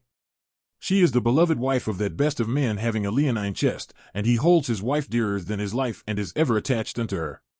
And young Sita, beloved of the mighty Rama, and like unto the rays of flaming fire, is ever incapable of being carried away by thee. Of what avail is this vain attempt, O Rakshasa chief? No sooner Rama shall see you in the battle thou shalt meet with thy end. Hard it is to attain life, happiness, and kingdom, so it behoveth thee to act properly, after consulting with thy ministers headed by Bhishana, judging Rama's merits and demerits, and ascertaining his and thy own strength, and as well as thy welfare. Methinks thy approaching conflict with the son of the Kakala chief forebodes no good unto thee. Hear again therefore, O Prince of the Night Rangers, words sensible and lending to thy welfare. Ramayana, Kanda 3, Section 38. Once on a time I was engaged in traveling all over the earth. I had in my body, resembling a huge mountain, the strength of 1,000 Nagas. I had pariga in my hands, crown on my head, and golden earrings on my ears, and my body was of a dark blue color like that of a cloud. Causing fright unto the people, I used to wander through the forest of Dandaka and live upon the flesh of the rishis. The pious ascetic Viswamitra, being afraid of me, went in person to the king Dakaratha and said, When I shall remain absorbed in meditation on the occasion of Parva, let Rama protect me, O king. Truly am I afraid of this Maricha. Being thus addressed by the ascetic, the virtuous-souled king Dakaratha replied, saying, Raghava is still under 12 years of age and hath not been well disciplined in military arts. But I have soldiers enough, and if permitted by thee, O thou best of ascetics, I shall with my fourfold forces kill thy enemies, the rangers of the night. Being thus addressed, that ascetic spoke unto the monarch, saying, True it is that thou wert the protector of the celestials in the war, and thy exploits are well known to the world, but no one shall be able to withstand the Rakshasas but Rama. The highly energetic Rama, though a boy, is sufficiently qualified to defeat the enemies. Therefore, O destroyer of foes, let thy soldiery remain here, and let me proceed along with Rama. May God bless thee. Saying this, the ascetic Viswamitra, being pleased, went to his asylum along with Rama. Afterwards, having been initiated for the sacrifice in the forest of Dandaka, Rama, having unstrung his mighty bow, came to the ascetic to protect the sacrifice. He had a gold chain round his neck, a crest on his head, and a bow in his hands. He had a pair of beautiful eyes, and only one piece of cloth. His countenance was of green hue and exquisite beauty, and even then mustaches or other signs of manhood did not appear on his face. Beautifying the entire forest of Dandaka with his own splendor, Rama appeared like the newly risen moon. Thereupon I, resembling a cloud and having golden earlocks, entered the asylum, being proud of my power on account of the boons offered unto me by Brahma. Seeing me enter, he took up his dart and attached string unto his bow with proper care. Being under the influence of sheer foolishness, I passed by him as a child and darted towards the sacrificial altar of Viswamitra. Thereupon he wounded me with a sharpened sword capable of doing away with the enemies, and threw me away into the ocean situated at a distance of 100 yojanas. He had no mind of killing me then, and for this he saved my life. I was thrown, however, into the deep ocean, being hindered by the velocity of his arrows, and having lost my consciousness. Regaining my sense after a long while, I returned to the city of Lanka. Myself saved thus. My followers, however, were all killed by Rama of unwearied activity, though a mere child and a novice in the art of warfare. It is for this that I do prevent thee. Thou shalt be overwhelmed with calamities and meet with destruction if dost thou engage thyself in battle with him. In vain shalt thou bring about the affliction of the mirthful and sportive Rakshasas, ever witnessing social festivities. And in vain shalt thou for Sita compass the destruction of the city of Lanka, adorned with diverse jewels and filled with golden edifices. Pious men living with a vicious man meet with destruction for his sins, though they themselves do not commit any misdeed, like unto fish, devoured by Garuda, living in a lake where snakes dwell. Thus shalt thou witness that for thy own folly the rangers of the night, adorned with celestial ornaments and having their body pasted with sandal, have been killed and brought down to the earth. And they, deprived of shelter, have fled away to different directions, some with their wives and some alone, having their wives carried away by the enemies. Thou shalt further observe that all edifices of Lanka, being enveloped with arrows and flaming fire, have been burnt down to ashes. There is no greater sin on earth than carrying away another's wife. There are 1,000 ladies in thy seraglio, O king. Being attached unto thy wives, do thou preserve the race of the Rakshasas, thy own line, thy wished for life, kingdom, wealth, and dignity. Do not bring about Rama's mischief if dost thou wish to live happily with thy wives and friends. I am thy friend, and do ask thee again and again to desist from thy evil intentions. If dost thou encroach upon Sita, surely shalt thou along with thy kinsmen go to the abode of Yama, being enfeebled by the arrows of Rama. Ramayana, Kanda 3, Section 39. I was, however, somehow saved by Rama in that conflict. Listen what happened afterwards. I was not humbled even by the danger of my life. Once again I entered the forest of Dandaka accompanied by 2 Rakshasas assuming the shape of deer. I had a flaming tongue, huge teeth, sharpened horns, and lived on the flesh of ascetics. Assuming such a terrible appearance, I began to traverse with great vehemence the Tirtha, Agnihotri, and the place of worship, eating the flesh and drinking the blood of the ascetics. After killing them, I began to hinder all religious services. I had a most ugly figure and was maddened with drinking blood, and all the animals of the forest were exceedingly frightened at me. While I was thus traversing the forest of Dandaka, throwing obstacles in the way of religious services, I saw the pious ascetic Rama living on a restricted fare, the honored Sita and the mighty Lakshmana taking recourse to asceticism, moderate in eating and ever engaged in the welfare of created beings. Remembering his former enmity and aggrandizement, I, being extremely wrathful, in my deer shape and with my sharpened horns, darted towards him with a view to kill him, considering through my ignorance the effulgent Rama as none other but an ascetic living in the forest. Then, stringing his huge bow, he darted 3 sharpened arrows at me. Those 3 terrible arrows, with bent knots resembling thunderbolts, killing enemies and drinking blood and having the motion of Garuda and air, coalescing with each other, came before us. Wicked as I am, I was fully aware of his prowess, having been frightened by him on a former occasion, and so I saved myself by escaping, but those 2 Rakshasas were killed. O Ravana, anyhow saved from the arrows of Rama, and having got my life back, I have resorted to the life of an ascetic and have been carrying on asceticism here, being absorbed in yoga. From that very day I see Rama wearing bark and deerskin even in the very trees before me, like unto death, with the noose in his hands. Terrified as I am, I always seeing thousands of Rama around me. Meseems the entire forest is inhabited by Rama only. O king of Rakshasas, I see Rama even in the quarter where there is no Rama. Seeing him in my dreams, even I look around like one awakened. O Ravana, what more shall I speak unto thee? I am so much afraid of Rama that such words as Ratna, jewel, Ratha, chariot, which begin with the letter Re, administer consternation unto me. I am fully apprised of the prowess of that descendant of Ragu. It doth not behove thee to enter into conflict with him. He can destroy Valley and Namuchi. Ravana, whether dost thou fight with Rama or not, do not mention him unto me if dost thou wish to see me. Many persons pious and devoted to asceticism on this earth have met with destruction for another's misdeeds. And I shall meet with a similar fate for thy sins. O thou the ranger of night, do whatever thou likest, I shall not follow thee. Truly is that highly intelligent and effulgent Rama of mighty prowess, like death itself unto the rangers of night. Though the wicked Kara of Janastana hath been slain by him on Surpanaka's account, yet how is he to blame for it, do thou truly speak? Thou art my friend, it is for this and for thy welfare that I speak this truth unto thee. If dost thou not follow my words, thyself with all thy kinsmen shall be slain in battle by Rama. Ramayana, Kanda 3, Section 40. As a person desirous of meeting with his end doth not take medicine, Ravana, the king of night rangers, paid no heed to the appropriate and sound words of Maricha, skilled in speech, foreboding good unto him. Moreover, he addressed him with the following harsh words. O, Maricha, what thou hast spoken unto me shall bear no fruit like unto seeds sown into a desert land. I shall not be frightened thereby to fight with that foolish Rama, a human being of vicious deeds. Surely shall I before thee take away from that Rama the destroyer of Kara his favorite wife, at whose words he has sojourned into woods, renouncing his father, mother, kingdom, and friends.